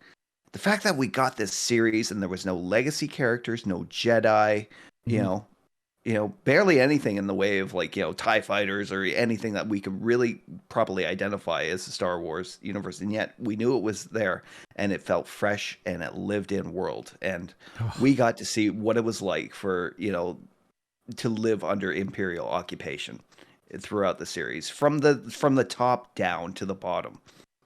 I think it as far as like constructing like a socio-political thriller show, we got to see all aspects of this universe that we'd never really seen before. And for me, every week getting to see a new episode was my highlight. So there's so many little things they did in the show that are so easy to overlook, and people question because they don't understand why people do things. So I think it's the final episode, this isn't a spoiler, 2 characters just switch hats. And everyone's like, why are they switching hats? It's like, because they want to. I mean, for a bunch of reasons, but Tony Gilroy knows how to write spy stuff. Yes. And in fact, because of this show, there's I've often talked about Matt Colville. He was like, I'm going to let you on a secret. I've based all the shit I've done on this show called The Sandbaggers. And now I went back and watched The Sandbaggers because there's a whole thing about, like, the Stellan Skarsgård's character basically is like the head of the Sandbaggers, which is like MI6, like a more realistic MI6 basically. And they switch hats so they can see each other in the crowd. Mm-hmm. And it's just these little tricks of the trade that, people who do that kind of work understand. Tony Gilroy, what did he do? He did he did Michael the Bourne. Clayton? He did Michael Clayton. I think he was a writer on the Bourne series, right? He did, yeah. He did one so. of the Bourne movies. He also wrote parts of Rogue One, and apparently did some reshoots on Rogue One, like directed some reshoots on Rogue One. I could see that. But it's like uncredited. And he got to do the whole series. Like, he did State of Play. Oh my god, that movie is so good. Might be the best like spy thriller writer director we have right now. And the fact that he was like, I'll keep doing Star Wars, sure, is like, this guy, like, he could have done anything else. The monologues by Stellan Skarsgård. I'm like, and I want that engraved on my fucking tombstone. And Gollum. Oh my god, I can't remember his Andy name. Serkis' his character. Yeah. One right after the other in that one episode. I was just like, this is the best acting Star Wars has ever seen. In this last like 20 minutes of this episode. The best. Stellan Skarsgård for me in particular in that, because there was 2 big monologues in the same episode, right? Mm-hmm. If I remember right. But him saying, like, I am condemned to use the tools of my enemies in order to fight them, and that was just, it was amazing. I made my mind. What does he say? Fuck. I should look it up. Hold on. I made my mind a sunless space. I share my dreams with ghosts. It's like, holy fuck, dude. Like, it's like a poem. Yeah. And he delivers it so perfectly. And all he's trying to say to the guy is like, you don't think I've got your back, dude? You think you're afraid? Yeah. This is all I have, is like my rage is left to me, Yeah. And like, we don't know what he lost. Like, we don't even know what this character lost and why he's doing what he's doing. Mm-hmm. But you just like, from that monologue, you're like, this guy is, no one's more angry than him, and you can tell, but we don't know why. But this is what he's done with his anger, right? And he's and he plays the game. He's like, I'll you can take my knight, but I'm gonna take your rook. Like, he's so smart. There was that scene with him and Forrest Whitaker's character, Sorry, his name is escaping me right now. I was going to say Che Guevara because that's who he's supposed to be. He's No, supposed to be, right? Saw Gerrera. Saw Gerrera. Saw Gerrera. It reminded me so much of after like when they first created the Enigma engine, you know, and the first intelligence they received was about a battle that was about to happen, and he's like, we can't tell anybody about this battle. As soon as we tell the, you know, if we tell them and they pull out of it, or they pull their troops out of the battle, they know that the code is broken. Yeah. And he had to make that exact same choice, and not giving up, like, you know, those rebels who were going to be attacking. That's that like facility. every episode of the Sandbaggers, where it's like, if we do this thing, we tip that we know this thing, and we need to not let them know that we know this thing so we can do this other thing. Is that, like, that's what real spy work is like, right? It's like, it's all information, right? And you have to let assets go all the time because, Yeah. if you don't, then something even worse happens, right? Yeah. Yeah. You almost have to be the monster that they are in order to build a world that you're not even going to be able to live in. Yeah, just like I always bring up, that's some of the best writing Joss Whedon's probably ever done was in Serenity. I the was agent, thinking the exact where same he's thing. like, I'm a monster. I know I'm a monster. I'm trying to make a world that I don't get to live in because I know I don't fit there, you know? And you're just like, that's the fucking conviction of, you know, someone who's like lawful evil for lawful good. I'm glad I came back for a D&D talk. Well, it's the agent in Serenity. Can you answer the call? I won't live there. I'm a monster. Yeah. Yeah. That's exactly what Luthen Rael is in the Star Wars series. Yeah. So good. Except he doesn't work for the evil empire. No. It's the opposite. Exactly. That's the thing. If you pit those two characters against each other, you have like such an, oh my god. It gives me chills just thinking. And this series had this one moment that had me just like screaming in my chair. I was like alone, and I don't know who the hell I was screaming to, but it was just like my big like. Yeah, I was just screaming at the void. Oh my god! I can't believe how cool this looks. Was it the space thing? When Luthen got stopped by the Imperials, and you're thinking, "Oh shit, how's he getting out of this one?" And that, and they had the best space battle in a spy movie. What was there's a moment where it's like a lot of people are like, why would he do that? Why would he give himself away? And it's like, you have this asset. Yep. You gotta like it. That's what it's there for. It's to use it, right? Yeah. Yeah. And the idea that like somebody finally figured out kind of how tractor beams work and how do you counter a tractor beam? It's like a bunch of fucking ball bearings. It's how you break a tractor beam, apparently. Well, yeah, it makes sense. They go faster. But Brent's like, I don't. Yeah, Brent Star Wars is show. nodding the way I was nodding about the menu, and but you can nod at my next one too. For me, it all came. I guess down you didn't pick what I was originally going to pick then. For me, it all came down to the march at the end in the final episode and how long that entire sequence took, and like how it started out, where it's just you're hearing the sounds of instruments and that playing, dissonantly as they're starting to get ready, and then that long march through town, and then its culmination is fantastic. Brent, when you finally do get around to watching this, you're gonna yeah, come on. Don't Steve this. You gotta get in on this, man. Oh, ouch. I haven't even finished the first season of Mandalorian yet, and I got a long way to go. it's not the same as the Mandalorian at all. Mandalorian's a Western. This is a spy drama. This I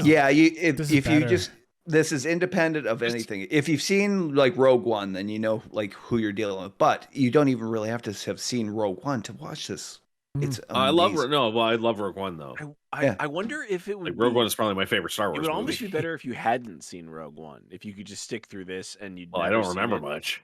Fair. Well, you remember how it ends. I think everyone remembers how it ends. Yeah, with an amazing lightsaber battle. Right? Man. Yeah, I'm glad you talked about Andor because we were gonna have an Andor episode and we took 2 months off. Did. Yeah. Yeah. That's cool. Runners up. Brent. Season 4, Stranger Things. Nice. Dave. Yep. 3 episodes of Boba Fett.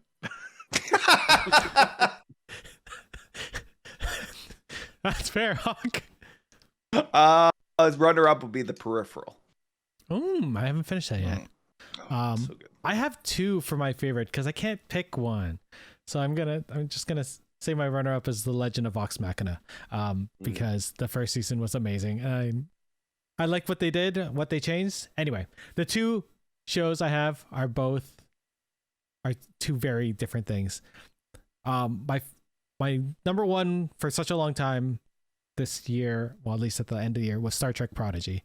It finished its first season this year. It's a children's show on Nickelodeon, but it's also the best first season of Star Trek and the best intro to Star Trek for anyone. The characters are compelling. There are a bunch of kids that ran away and stole a starship and are trying to make their way to the Federation, but shit happens liberated.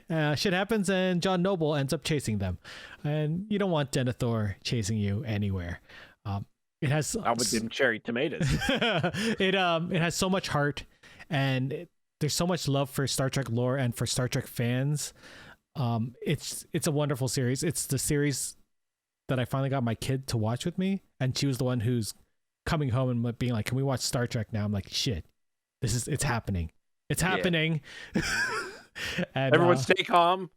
It's me. It's like, oh my god, she asked me to watch Star Trek. So that was nice. It's a really good show. I hope people check it out and not just push it aside because it is a children's show. Same thing could be said about Avatar: Last Airbender. That's an amazing show and it was meant for kids. My other one, which Taffy is talking about in the chat, is The Sandman, Netflix's adaptation of Neil Gaiman's magnum opus. It is phenomenal. It is like a masterclass in adapting a comic book and then putting it on screen without making it a one-to-one like thing. It's not exactly the same, but it keeps the spirit and it updates it and makes it better, to be honest. There are things that they've improved upon, and the fact that Neil Gaiman is a person that has spearheaded this project, there's a reason why it's good. Like, my favorite project of his in the literary world is American Gods, and they butchered it. They just butchered that. The first season was all right. I don't know if I even finished the first season. It went downhill pretty fast, which is unfortunate because you could see me walking in the background of one of those. Well, also everyone left that show, right? Like like half the actors on the show were like, "Fuck," or got fired. Sandman, beautifully acted. They did some changes. They didn't have the rights to John Constantine, unfortunately, so they did Joanna Constantine, which is fine because Joanna shows up later in the comics. Also, a brilliant thing is they released an extra episode when the show was done. That was amazing. Just like a couple weeks later, just like, you know what? Well, here you go. Have an amazing animated version and another live action one with Arthur Darvill. Wait, was it live action? It had Arthur Darvill. Yes, it was. Yeah, it was live action. I had Arthur Darvill. Yep. And then the Cats one was the animated one. So and good. It's I can't stress this enough how good this show is and how good Robert Pattinson's best friend is as Dream. As I was super surprised that Eric, you didn't pick, and I think I said this earlier the other night, where you didn't pick Paper Girls. I love Paper Girls too. And also, nobody picked Our Flag Means Death. I like that show a lot. It was a a good show too. Yeah. Paper Girls still hurts because they canceled it so soon after it finished, and the show was phenomenal. Another really faithful adaptation, and maybe made it a little bit better than the comic book. It hurts me. It hurts me, that show, because it's so good, and all the actresses on that show were brilliant in those parts, like just brilliant. Oh man, now I'm sad about Paper Girls. God. It's probably why he chose it. He didn't choose to bring it up. Yeah, Sandman was always at the top. Like when I saw that show, it just blew my brain. I saw it. Yeah. I was camping at the time, and I brought a projector, and I was like, "Signal, come on, phone, signal, so I could stream this." I think I was watching Moon Knight, or no, it was Kenobi. When I went camping, and I watched it like at 4 a.m. because I couldn't sleep. Did you get? I couldn't get signal at the French River. Our So friggin' our campsite. I had fucking full all LTE full bars. That's Like there was crazy. we had no 5G signal out there, but it was full everything. And I was like, it's not camping. I haven't finished the season yet, or it was one that I was potentially going to pick as well. And Hawk, I have to thank you again for bringing in Yellow Jackets to my life. Oh, Yellow Jackets was good too. Was that last year? I think I discovered it last year, or like at least that was when it was introduced. Yeah, I think But it might season be 2 coming out 2021. soon, so I gotta wrap up season 1 soon. Yeah. Oh, but it's so fucking good so far. You should watch Sandman. Oh, it's like a Stephen King novel. You know, a little bit of Lord of the Flies. A lot. A lot of Lord of the Flies. It's directly Lord of the Flies. Yeah. So okay. Yeah. I mean, maybe the lordesses of the flies, but Oh man. The ladies of the flies. Yeah, we'll go with that. All right, TV's done, which leaves us video games. Brent, go and talk to us about Elden Ring. Yeah, no, I mean my game of the year is obvious. I think it's obvious to everyone. Like, it's not Jump King? It's Disney Dreamlight Valley. I love that game. It's so much fun. Dude, the amount of times I would jump on Steam and I just see Eric play, it's like fucking 2 a.m. Eric's playing Disney Dreamlight Valley. It's because I'm getting my vegetables and stuff. God, that's a fun little joke for Taffy because I keep constantly the same thing where it's like 2 a.m. and I keep like sending her messages going, "Stop fucking playing Dreamlight Valley and go to bed already." No dice, but no, Dreamlight Valley forever. Yeah, no, hands down, it's Elden Ring. I mean, like there was never going to be another game this year that was going to top that. I mean, this is the first FromSoft game that I've played so many times back to back. Every other one, like I've played it, I've beaten them, I've maybe done New Game Plus for a little bit because I just still have that itch that needs to be scratched. This is the first one where I sat down and I said, I am not going to stop playing this until I have it platinumed, and I did 4 straight playthroughs. Whoa. And in that time, I was also playing through with my nephew on his campaign, and I was playing through with friends of mine on their campaigns. And then I stopped and then took a break and then came back and played it again over the summer. And now just recently, as of December, I started another playthrough. And I'm closing in on 1,000 hours logged in this game just over the past year. Like, I can't get enough of it still. And it's the perfect experience for anyone, especially it's a great game for those who are huge fans of Miyazaki and the Soul series in general, like myself. And it's the perfect game to introduce new fans into it. Agreed. With the structure of the game being that like no 2 games are played exactly the same. Like I've never seen someone have the intelligence to create a game where if you want the challenge, there is a path for you in the game to get that challenge. If you're struggling, there is a path for you to deal with that. If you're really sucking and you're terrible at the game, but you still want to play it and do well and beat it, there is a path for you in the game to play. Like, they've made it so accessible to everyone now that it's an absolute masterpiece of a game. I remember Shows started Bloodborne with me and Hawk a number of years ago when it came out, and it was like, this is not for me. Yeah. And then when when Elden Ring came out, we're like, and I was playing it, I was like, Shows, this is the one that's gonna get you into these games. Yeah. Like, and he was like, okay, I'll try it. And then he loved it. Like that's crazy. He's not one for difficult games or really open world games. So the fact that this game made him like both, like that's amazing. It's the first game since Breath of the Wild for me too, where you're right from the get, you're walking into this world where it's yours. You do what you want with it. Go where you want. I see this thing off in the distance there, and I want to go check that out. You can do that, and it's probably something. Like they created such like it's so livable. It's so easy to lose yourself in that world. God. Yeah. Yeah. And like like I said, I'm closing in on 1,000 hours, and I will probably hit another 1,000 by the end of next year, especially if the DLC does come out, which is rumors are it's going to be coming out relatively soon. Crazy. Because apparently it's already been for the most part made, and now because they won Game of the Year, they might be working on a second one. and Nice. adding even more That'd be amazing. content into it. So we'll see. Did you play Because the Coliseum stuff? No, I'm not. I don't like those games for the PvP.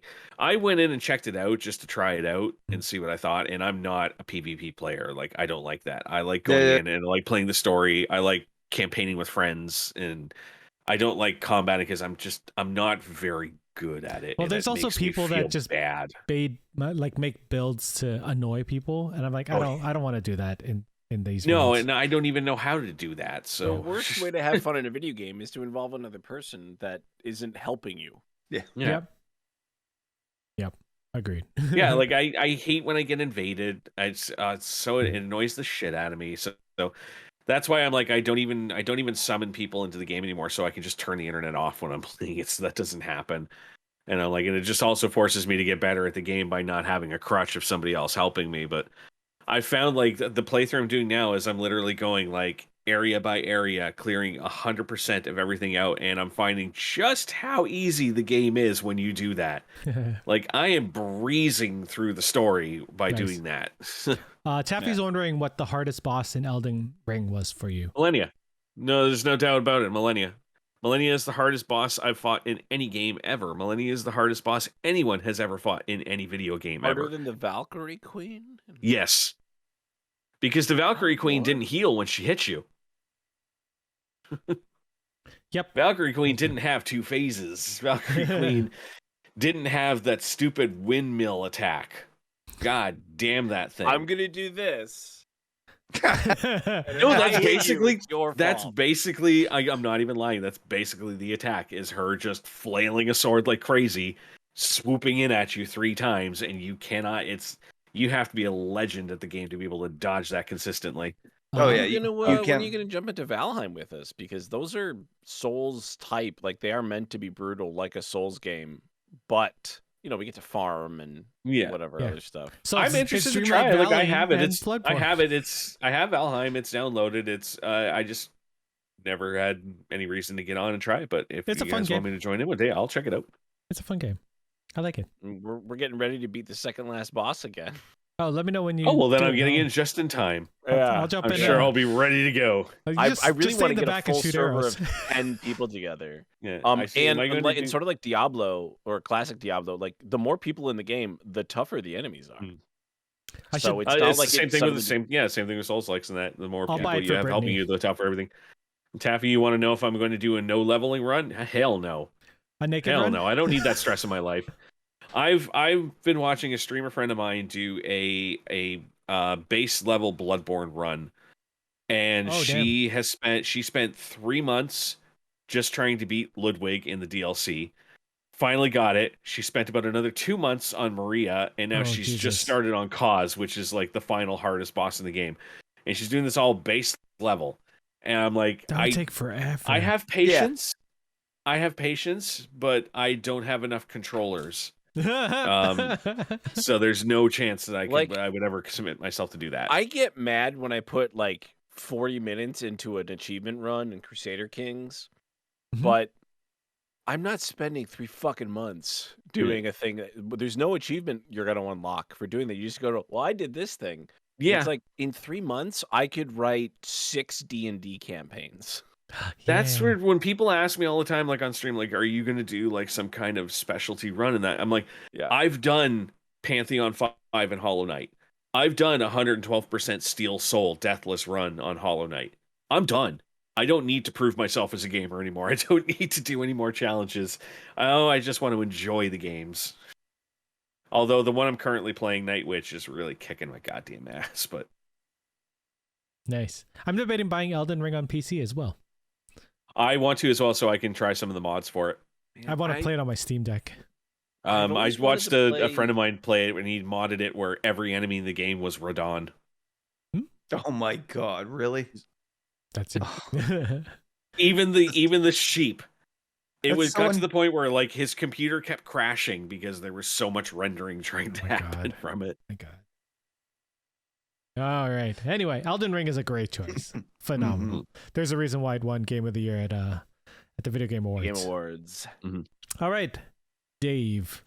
Let's see if you picked the same game as me. we had to pick video games, motherfucker. Oh yeah, fine. I said games. Right? That's fair. I Yeah. said games. So because all I played last year was Apex Legends, which I have thankfully stopped playing. You play Crusader Kings 3 a lot. I I've seen that. wish Yes. I wish I played it more. I actually did a stream the other night where I did an achievement run. And I'm in the middle of an achievement run, but the game will probably update and I'll have to start over. Which sucks because part of that achievement is being the king of England, Norway, and I finally installed it, by the way. Denmark. The third Oh, one. good. It's very fun. It's very fun. My game of the year for me was Starfinder. Actually, in 2021. I don't know when our actual first session was, but my fellow DM, there's basically 2 DMs in our group, and he's experimenting more with stuff. And last year I didn't run a lot because school.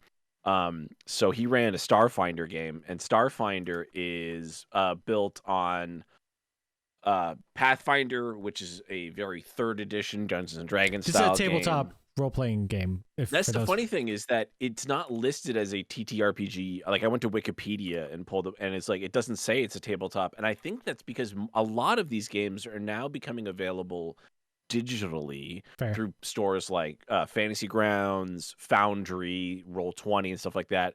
So it's like, but the thing is, those are virtual tabletops. Yeah. So it's like, it's a tabletop RPG, but it's a virtual world. So it's like, if you just removed the virtual and tabletop, now it's just an RPG. Yeah. But it's it's a Dungeons and Dragons kind of game. But Starfighter is specifically science fiction, science fantasy. So we've played almost exclusively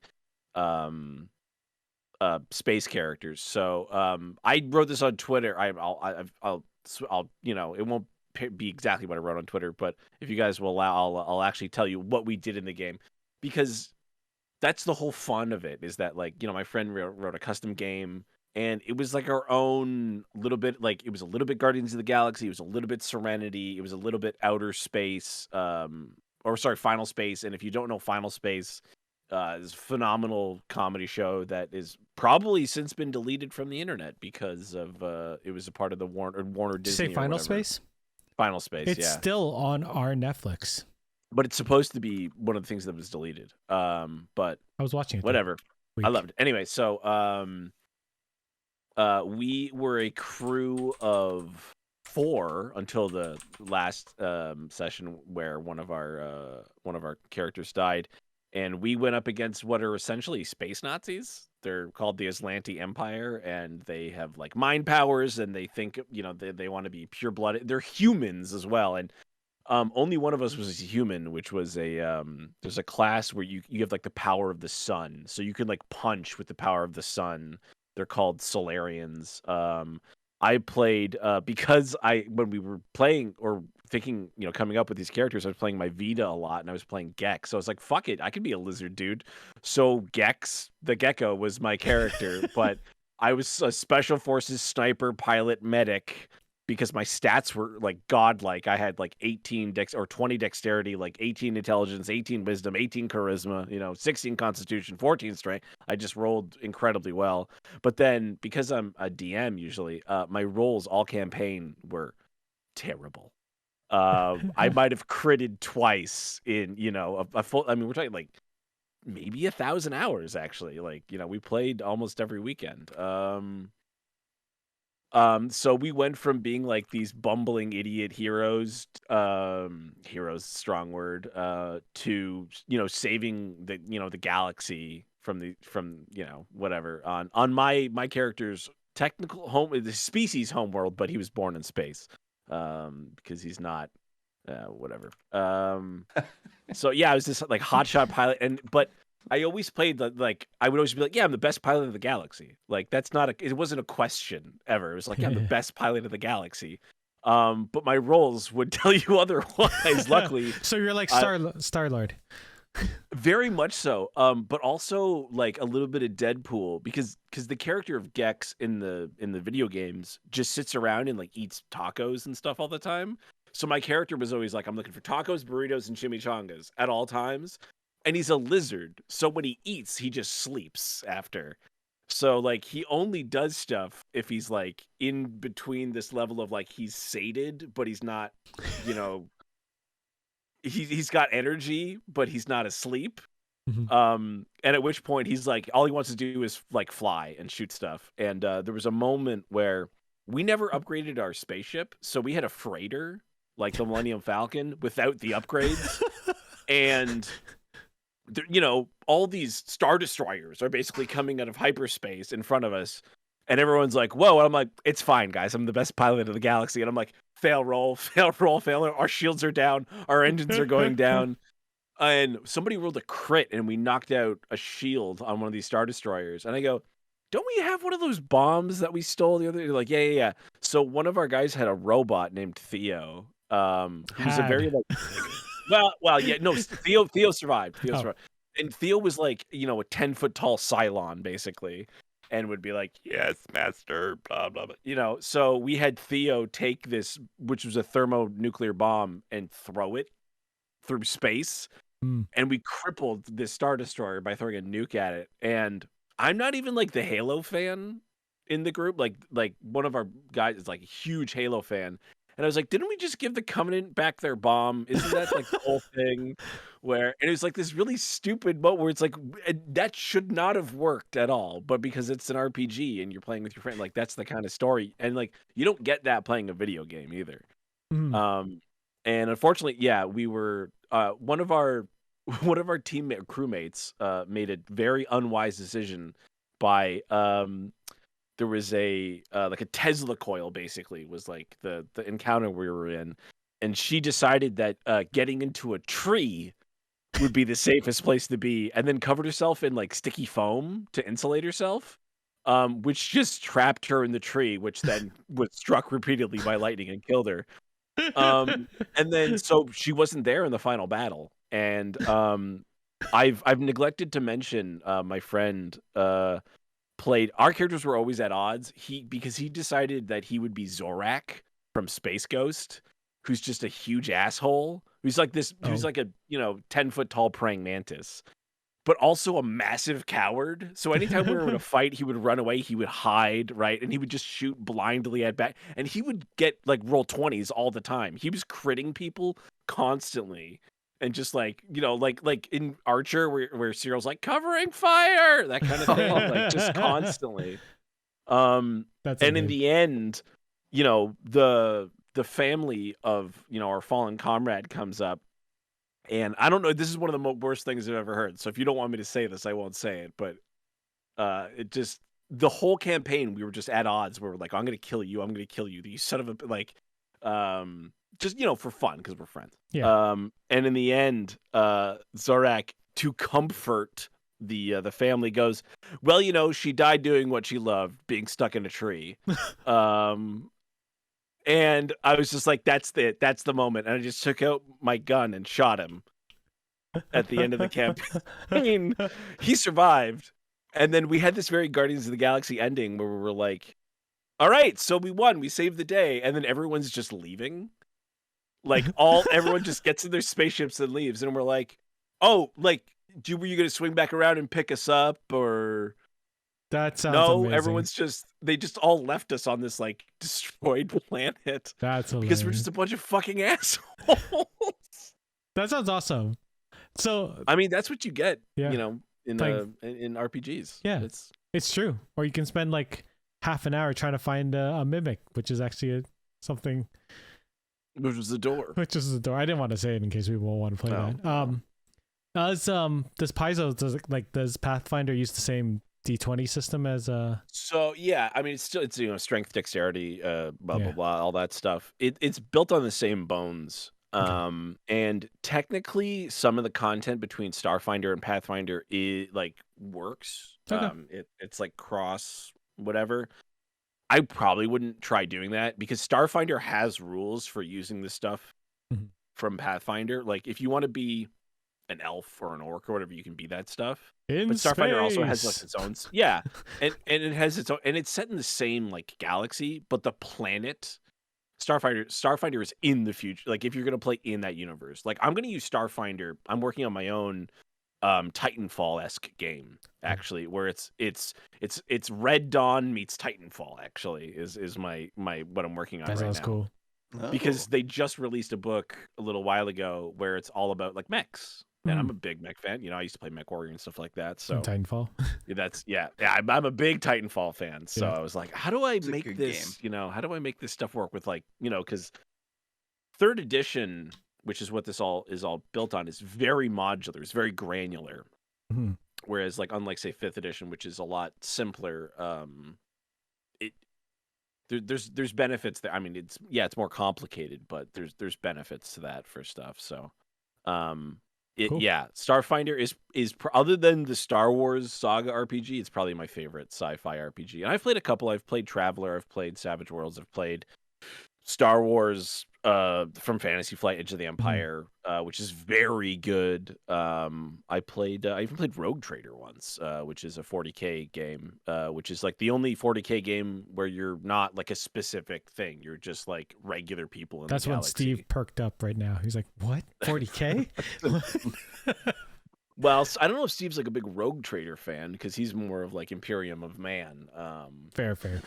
But yeah, Rogue Trader is like the closest thing you'll get to like a Serenity kind of like, oh, you want to be a smuggler, or you want to be this, you want to be that. You can, have a eclectic crew because the way the factions work in 40K. But yeah, I mean, it's a wonderful game, and if you like RPGs and you want something set in space, and especially if you're familiar with that stuff, Starfinder is where it's at, and Paizao is.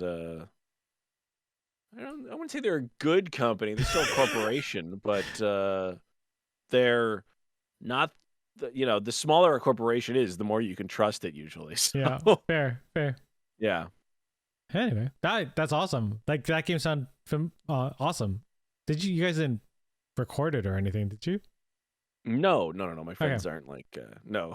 I don't know. I've recorded some of our other games. I recently deleted them actually because we didn't finish the campaign. I was like, I'm not gonna. That's fair. And things fall apart. We had a bunch of people who said they wanted to play other characters, so I was like, all right, this game's over. Fair. When half your players say I want to play a different character, and I go, there's no continuity here anymore. So. Who switches a class halfway through a game? No, not a class. Entire characters. Oh, okay. Yeah. Did I change my name? No, I didn't. Okay. No. All you did was you used to be a blood hunter, which was a witcher, and now you're a bard. Now I'm a bard. Yeah. All right. Well, cool. I liked it. I thought that sounds cool. Yeah. All right. Yeah, I recommend people play TTRPGs. They're a lot of fun. They're fun. Like we play D&D most weeks. Every week. Every week on Wednesday. But when we can, we have lives sometimes. Now I can be silent for the rest of the podcast. No, maybe not. You might talk for mine. Okay, Hawk, your favorite game of the year. Hopefully I'm not stepping on your toes and that when I say you are not. But okay. It had to be God of War Ragnarok. It phenomenal was game. Phenomenal games, but also with the integrated story in the game, and that it was really well done. It was really well acted. It's about a father having to let go of his kid and that because the child is no longer a child. He's growing into a man. But he doesn't quite know how to do that. It's a story real day man, night man sort of scenario here, right? But the action is what keeps you coming back for it. It's been some of the best highlights gaming wise, and it's also some of the lowest highlights in that because there have been nights where I spent like about 4 hours trying to beat one boss character. It got really obsessive for me in that. Like, was it a berserker or was it? It was definitely berserkers in that. Although I did end up spending at least 3 hours trying to beat one of the Draugrs. The Draugr holes. Oh yeah. There was one early on that gave me a hell of a time. The one inside the mine that was in that small room, and that I think it was at least 2.5, 3 hours I had to spend like trying to beat that guy. Man. For me, it was the one on Midgard when you go into like the back area of Midgard and there's like a little ice circle and it appears up on top of that. That one took me a long time. Yeah, one took me a long time too. The last two, I just blew those kind of away though. After that, but the berserker fights, like the actual boss battles in it weren't even that bad compared to those. It was like the berserker fights. The boss battles were more cinematic than anything. Yeah. Right, like the actual, no spoilers, but at the end of the actual Odin fight is actually pretty easy, you know. It was very Yeah, easy. more cinematic than anything else, but story was great. Voice acting was so good. This All one the have actors. dragons in it again. I like There are fighting dragons, yeah. Yes, there are dragons in it. Yes, there are actually. I actually found You it- literally have a quest to go and hunt dragons at one point. And then there's an Yes. extra dragon. Yeah, Yeah. there's an extra one in there. I'm down. Voice acting, great. Obviously, God. Christopher Judge and the kid who played Atreus and that, but Richard Hurd as Odin, Ryan Hurst as Thor. Oh my God, that was some amazing casting. Yeah. Like we Glad I don't recognize those names because I don't want to know. My friend was like messaging me when the game first. He's like, I'm like, I don't want to know anything about it. She's like, yeah, just they use some of the likenesses of some of the. And I'm like, I don't want to know. I don't want to know anything. I don't want to know anything. You'll recognize Odin. Yeah, almost I think one immediately. was already spoiled for me. Yeah. But like Oh. because I managed to get all the way into 2019 without having God of War 2017 whatever 2018 one spoiled 2018. at all. Like I hadn't even seen like a trailer for it because I've played every God of War except for Ascension. I've That's played fair. the PSP ones. In fact, one of the PSP ones is one of my favorite God of War games. Which one? Chains of Olympus. Yeah, The okay. one because I'm you not get surprised. you get Helios fists and just like you can punch stuff, but you can shoot. Oh, they're super cool. Nice. Yeah, I fucking love God of War. So I don't know how I managed to go that long without any spoilers, but I was so happy. Actually, the only thing I have left to do in that game is beat the Valkyrie Queen and kill the Ravens. And I've been planning on doing that since 2019, but I've been busy. Yeah. So Ragnarok is on my fucking list. As to it should do. be. Like our review for it was very apt. Like I want to play Elden Ring. I want to play Sekiro. You Mhm. know, I even I want to still play haven't played the remake Sekiro of yet. Dark Souls and stuff like that. But Sekiro's like, so I good. think God of War is almost certainly gonna happen before those games. Right? I'm gonna As it play should God be. of War probably before I play Ghost of Tsushima. Oh, that's a good game. And too. my opinion of Ragnarok has escalated much higher than it did in the review initially, because I thought it was bad going into the review. Like I'd only played about like 2 or 3 hours of it at that point. Mhm. Or I was about 8 hours in roughly, but like, god damn, the story just Amped up. I hadn't even like hit the meat and potatoes of anything yet. So I'm Yeah. not going to go into for sake of Dave here, but like Yeah. it's like it had me crying at times. Yes. It had me cheering at no. times. Like the game did not end the way that I thought it would. I definitely did not see that ending coming. I think we all had the same guess, like a number I of think months we all ago. had the same prediction of how it would end, and we were all wrong. I love the ending, and I love that it's a good conclusion, but also like a new door has opened, Yeah. right? So I Does it don't know feel where they're weird gonna. that it's not like then if this is like the end of the 2-part like Greek story, like if that I don't know what it is, but if that's it, does it feel weird? It's not a 3-part like the previous gods of like the because we had like a 3 Yeah, chunk I of could God of see War, that, but I and think then- these were more cinematic. These felt, this feels complete, more complete than any of those It other feels games. like a story's been told. Like Yeah. it's wrapped up. I would like to see if they go next. I would like to see them head, because obviously now if they're going to head into a new mythology, I would like to see them head into like Egyptian mythology next. There's been I know people have been mentioning that. I It's don't want to get in. I don't want to, again, no spoilers in that. I feel like a new enemy is kind of opened up at the end of the game though. One that you might not expect, and it could easily make a good third part. We have to talk later because I don't know who you're talking Yeah, about. yeah, I'll have to get into that. I also would like to acknowledge Christopher Judge for winning an award, not just the award for best voice actor, but for the award for the longest award acceptance speech in history. And the best suit. Oh yeah. By the way, have you seen how shredded he is? I'm not surprised. He looks shredded. Yeah, Like he's always a big dude. So. Yeah. Yeah, he was no, always no, a no, fitness no, guy, but right? like big dudes usually don't have like chiseled 6-pack abs. So I Oh. don't know what he's doing, and it I works. don't know if it's legal. But I want it. Yeah, fair. But some sort of elephant hormones. I don't know. I don't know, because people were like, "Oh, they're gonna do," because they're, we've got a Last of Us series, right? yeah, we have There's a possible God of Amazon. War series in the works. Not possible. It's, So it's in the works. people are like, just cast Christopher Judge, and then Yeah. somebody posted a picture. I'm like, that's a real fucking photo of that dude. He's like 50 something. I gotta Yeah, check. I this think out. they're casting younger, and I think the favorite right now is Dave Bautista. I don't want them to cast a No. named actor. I want them to bring Yeah. somebody new in. I would Somebody also Nice. much because I prefer don't Dave want to be Bautista distracted. to be in a Gears of War series Yeah. or movie, That's whatever. fair. Like, he's so much better for Phoenix than he is I- for Kratos. I don't want to be distracted by a Dave Bautista or a Rock or like any of that. Just Yeah. somebody brand new, so that when I'm watching it, I'm watching Kratos. I know the Let's best person somebody for new take it Kratos, Pedro Pascal. I mean, fuck, he's in I everything. think so actually, might as well.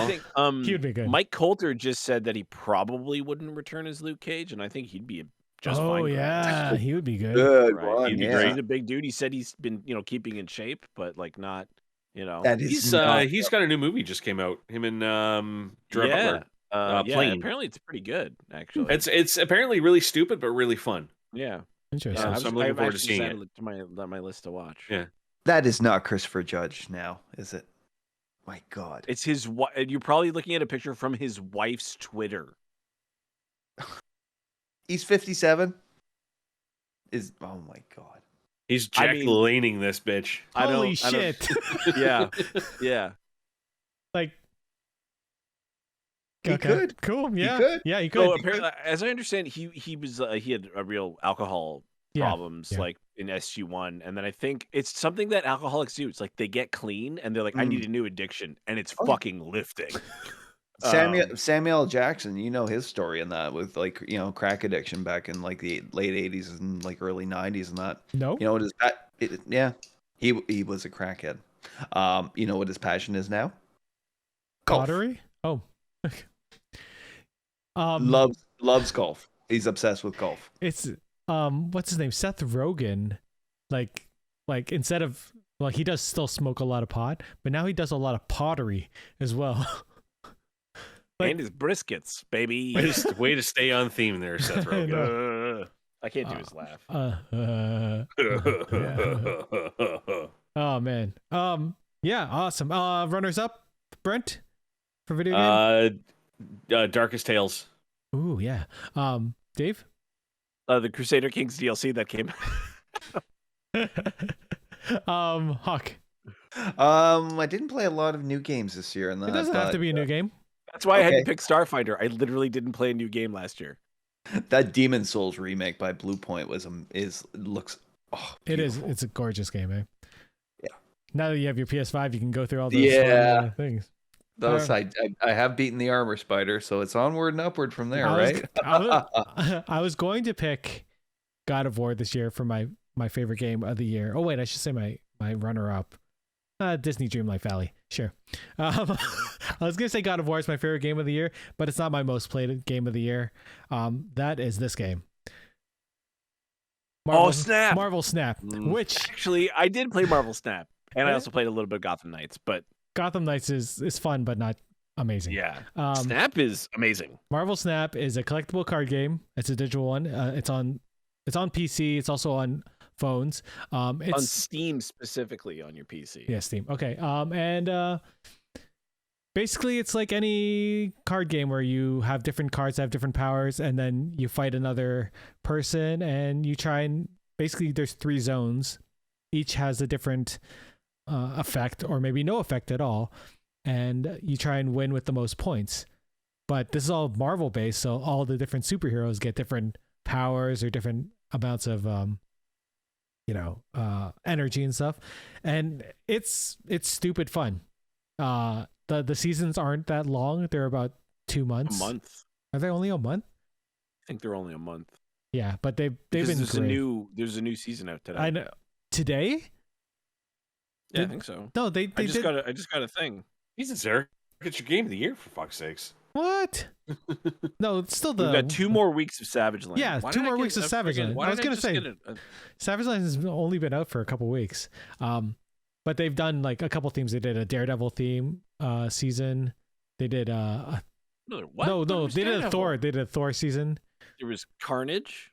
Yeah, the That was the Spider-Man. first one, right? What was the We one with the had Thor we one? had Black Panther, Yeah, Black Panther, and now we have and then Savage Land. now we have the Savage Oh, Land, Yeah. which is like this Savage. all There's just makes me miss the Marvel Avengers Alliance game on Facebook. I never played that. Oh my god, I was one of the top players in the world in that game. I spent so much time on it.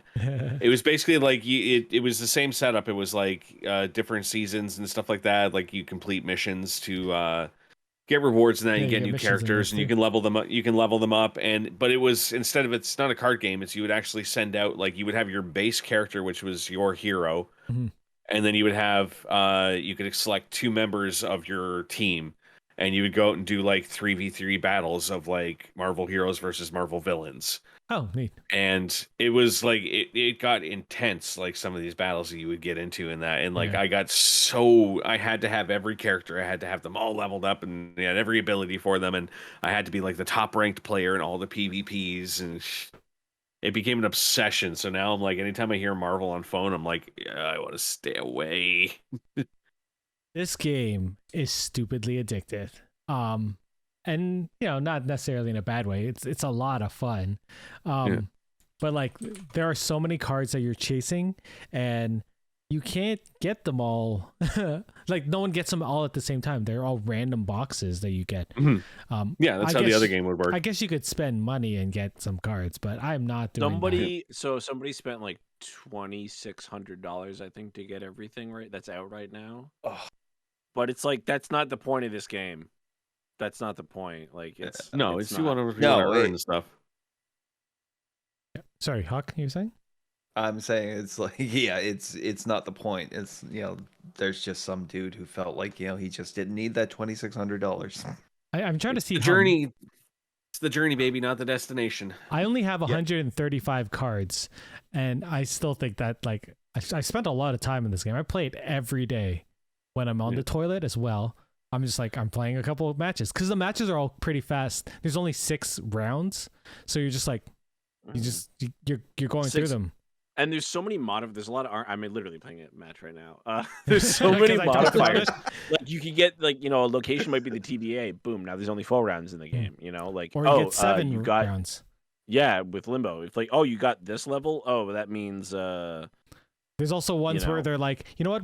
Draw 3 cards. We'll destroy the rest of your deck, and that's it. Those are the cards you have to play. They also have this cool little feature or this option where you can snap. Where that means, you know what? I'm pretty sure I'm gonna win, and it doubles your win points, or you can lose that many. Like if the other person snaps as well. Like it's such a fun, addicted game. I see Dave playing it on Steam all the time. I play it on my phone, so I'm surprised you have never matched up for. I'm better than you. That's fair. Ooh, wow. I've played a lot more. I'm the highest collection rank among. We have a private Discord chat group. I'm in the chat. Where I'm. Yeah, and You'll be I'm the admitted, Eric, highest when you're collection level. good I mean, enough. I've been playing it since day one. Yeah, I also play played. like up to 2 hours a day because I usually play on the bus to and from school. So See, that's fair. I that's only get to play boom. on the toilet and at night. What's your collection level? I just want to know out of curiosity. Hold on a minute, man. I gotta lose. Oh, I'll just retreat. It's fine. It's only one. You can one also cube. retreat out of the matches, so you lose less Yeah. points. Oh, Well, man, that's the thing is like if your opponent snaps, right? So I you're always snap playing at the for- beginning, You're playing for 'cause I'm a cosmic dick. cubes.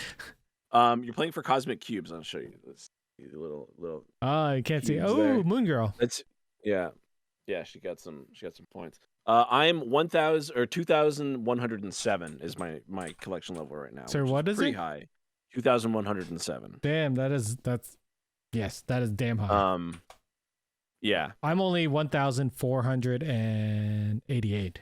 Yeah, that's baby. I Those are also babies. started a lot later after You started like 2 weeks ago, and I've been playing since day one. What's your rank in ranked? I'm gold. I I'm not haven't there gotten vibranium since the first season. I'm again, which is- silver. I'm almost at gold. I'm at silver. Yeah, okay. I gotta break out of gold again. I feel like you kind of have to play a lot Yeah. to rank up. Like it's not like it's not about having a really good deck. It's Although a about really good putting deck games helps. in. It helps, but it's about putting games in and like It's Some not the people size just of your deck; it's how you use it. It It's really true. is how It you really use is. it because there's a lot of RNG in the game, and Mhm.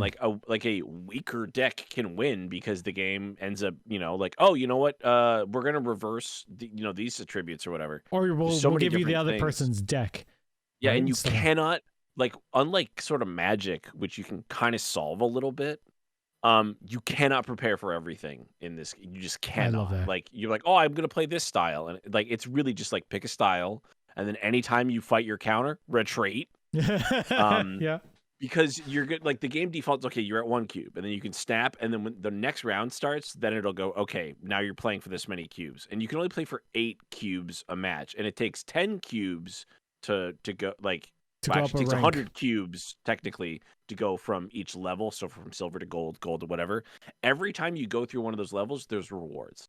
Every time you get at the point we're at, every time you get 4 collection levels in a card, you get like there's a new thing to unlock. Yeah. There's like 17 different ways to unlock stuff in the game that don't involve spending money. It's just play the game. It just takes forever. You just got to play the game. The cool thing is that there are people like there are so many different varieties of decks you can build. Like I have a couple decks where I'm just like, this is a deck that'll just piss off people the whole time. And I love playing disruption decks. I think they're hilarious. I love playing it. I'm playing Ultron and Doom right now. I'm currently playing I'm still playing the Dracula Infinite one. That's a good one. I love that deck. Do you have Giganto yet? He's a 14 powered. It's good to have in there. Yeah, I have Giganto, but he can only be played in the left right, column. but you want him to discard for it's just another card I you can discard. It's quite for powerful. Infinite. Infinite's my discard always. Playing Yeah, but Wordle. you can't guarantee that. I like Wordle. I know. Game of the year. I play that woodblock Sudoku thing. I don't know. Fair enough. It's free on all these platforms, so try it out. Ox, like, remember when you played Jax? I added cards it were on Steam, real? and I'm adding it to my phone right now as you guys are talking about it. It's Oh. a lot of fun. And I know, they're but it's an gonna add- addiction, is what it is. It Not is. fun. It's an It is. addiction. But they're also going to add a mode where you can find it. You can play with your friends. Oh, cool. But like I my lose concern is that everyone. they're going to do the same thing to this that they did to Marvel Alliance, which is like I'm going to spend literally like a quarter of my life playing this game, get to like the top echelon, the top tier of players in the world, like spend so much, get everything, and then they're going to come in and put an announcement up one day going like, "Hey guys, sorry, we're shutting the game down." So, I mean, of course, that's always possible. That's possible with Yeah. every game. Keep in mind, this game is from the former director of Hearthstone and some of the people he stole from that team. And Hearthstone is somehow still going, despite having despite many Blizzard teams God, losing Blizzard. all their talent. Also, right? Blizzard being terrible. Yeah. People Anyway. every time I wear my StarCraft shirt at school, people are like, "We should play StarCraft or Warcraft." And I'm like, I don't play Blizzard games anymore. I have not installed anything from Blizzard since I don't even have the installer installed Yeah, I on my don't think- computer. Anyway, I'm done. That's my game. Marvel Snap, although God of War is very damn close. Just to end off this episode, because it's late, one thing you're excited for this upcoming year, Brent. I swear to God, if they keep messing around with this fucking date, they better not be lying.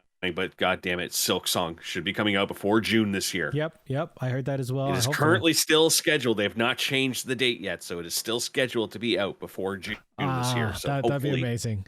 Maybe I go play through Hollow Knight again. I love that game. So good. Dave, what are you looking for? The Anything. 2 days where we finally play Back for Blood and all the new content in it, and I want to also play Back for Blood. I know, and I keep bugging people about playing Back for Blood. Did I never play? I want to play Back for Blood more than I want to play Deep Rock. It's free on PSN Plus, I think. It's PlayStation Extra. Oh, extra. level. Sorry. Yeah, it wasn't. It was the whole thing. And also the day we reach the next biome that I have not experienced yet in Valheim, the Mistlands. I'm very excited. Yes, I would like that too. And they just announced the next DLC or the DLC. It's not even DLC, just the next expansion. What the next area where you go to? It sounds like Niflheim maybe or something. Where there's like a new. Well, Valheim is very God of War. I wish you had a mythology. PC. Is Valheim on anything else? I don't think so. No, only it's on in PC. early access. It just came out in 2020. It's so good. It's so good. It's so Get janky. a Steam Deck. Okay. You can run it Yeah, on go Steam get Deck. one now. I don't know if it would run well It on does. Steam Deck. But... It does run really well on Oh, do Steam you? Deck. Okay. Why aren't I- you fucking collecting onions for us, Eric? Because I can't connect to the custom server on Steam Deck. Oh, okay. So I play my solo Okay. game on my Steam Deck, and You then see, the game is half Dark Souls, half Dreamlight Valley. I was gonna say Animal Stardew Crossing? Valley. Actually, Stardew Valley, yeah, that's a good game. yeah. So there's there's a trader actually. You can go buy yourself. I have a not met Yule this hat person yet. and- Yeah. The trader. Anyway, Hawk, the what are you only looking NPC. forward to this year? Oh, Anything. Ant-Man and Quantum Mania Oh, coming so out next soon. month. I know. Really? Oh, I don't. like how great is it that these two lovable films, Ant-Man and the Wasp, which are dealt with kind of like really minor consequences for the MCU. Yeah. His third outing out now is a Kickstarter of Phase 5. This is when he dies. I'm I thinking. kind of hope they. I kind of hope they do. Just I nothing's gonna make sense to me if not one of those main characters dies. I assume it's gonna be him. it's got to be the swan song for Michael Douglas and Michelle Pfeiffer, right? Like, come on. Yeah. Yeah, but it would make like everyone would expect if they died. Like I think Scott Lang's gonna die. Oh, I think the Wasp is dying. All of them. Maybe, I- it could be all of them, and then it's just Cassie left. Yeah. Oh man. And then that- Cassie forms Oh the my Young, God. Young Avengers. Avengers. Yeah. Anyways, can't wait for that one. yeah, next month I'm definitely gonna watch it. Maybe I'll come to Hamilton. I'll watch it. Yeah, that'd be Yeah. cool. I feel like Hawk and I are supposed to see movies all the time. We do not communicate. I don't get out. I really don't get out I have enough. like 7. I have like a a gift card. I have a free movie. I have. How can I scene keep points. constantly like not arranging to go see a movie together and then finding out later that we were either in the theater at the same time or like one showing difference? Yeah, yeah. Oh man. I think the Batman was the only film I got out to the theater last year for. I think you and I went the same day. I'm pretty sure that was I one of the think you ones did. where we went the same day. You went to You like came out showing. in I went to the showing 2021, before you or right? something. No, Man. Batman came out in March. What was it? When did I Dune think it came out in come March. Dune It was came out in 2021. 2021, yeah. Okay. Yeah. Because Dune's supposed to come out this year. That's not the one I'm looking forward to the most. Dune's not coming out this year. What? There's no chance. Dune's Dune's not not coming out coming this out year. this year. No, It's not coming out that's this what it year. It's not gonna originally be was done this said. year. That was a long time ago, though. Yeah, it'll come out next year. They The just wrapped filming. the thing I'm looking forward to the most, and Cocaine Bear. I've been waiting for so long, is the 3rd season of Warrior, which is supposed to come out in the fall. Oh, Yeah. very So, cool. this is a series that was based on an idea by Bruce Lee. It's set during the Tong Wars in the late 1800s in San Francisco. I'm getting goosebumps thinking about it. It's so good. It's on HBO Max. It used to be on TNT, but then TNT died, so it moved over to HBO Max. It has Andrew Koji, Jason Tobin, Olivia Chang. These people are all amazing martial artists and actors and in their own right, and it is one of my favorite TV shows. And when I finished the 2nd season and they didn't announce the 3rd one because TNT died, I was like, it's it. They killed my favorite show. Yep. And then, But no. no. They did. Then HBO Max got the distribution rights, and the numbers skyrocketed. So they're like, "We're gonna film another one." I was like, "Fuck yes, yes, yes." It's so good. The fight choreography in it is just like top par. It's like watching a Bruce Lee, like a modern day Bruce Lee film, without the cheesy sound effects. Like, and there's so many homages to Bruce Lee. Homages. Yeah, Homages. I like that. Homages to Bruce Lee, and not in a cheesy way. Like, it's done tastefully, and I loved it. I think it's, if you guys Oh, haven't seen it, his daughter's one of the executive producers on yeah, the show. So. she was the one who pushed the people to make it, and she's been an amazing like cheerleader for that family and that legacy. So amazing. If you haven't, Brent, have you seen this show? No. I feel like you would enjoy it. Oh, you'd love it. Yeah. I feel like I have at least like a good solid 4 or 5 years worth of television shows to catch up on. That's fair. There is too much good content. Yes. Yeah. I'm glad. Like, A lot of it I just outright refuse to watch because it's too much. Like there's too many things that I'm supposed to be into that I just outright refuse a lot of it. So yeah. Does anybody else wish the apocalypse would happen, but like the internet still kind of worked so that we could stop like there wouldn't be new things anymore. You're Isn't that what COVID I've got was? enough. My entire life's like dream is like to one day just live in a cabin in the woods somewhere all by myself, never have to interact with society ever again, 10 as long as I gigabit have down. internet. Cabin As in the long as I woods have and- internet, then I can do it. I don't give a shit. I still have to get through all of For All Mankind. I still have one more season to finish of that. I want to watch Foundation too. Like, Foundation. that I haven't seems- watched. I have Yeah. to. I haven't even watched the Punisher TV series yet. Oh, that was a good show Wow. too.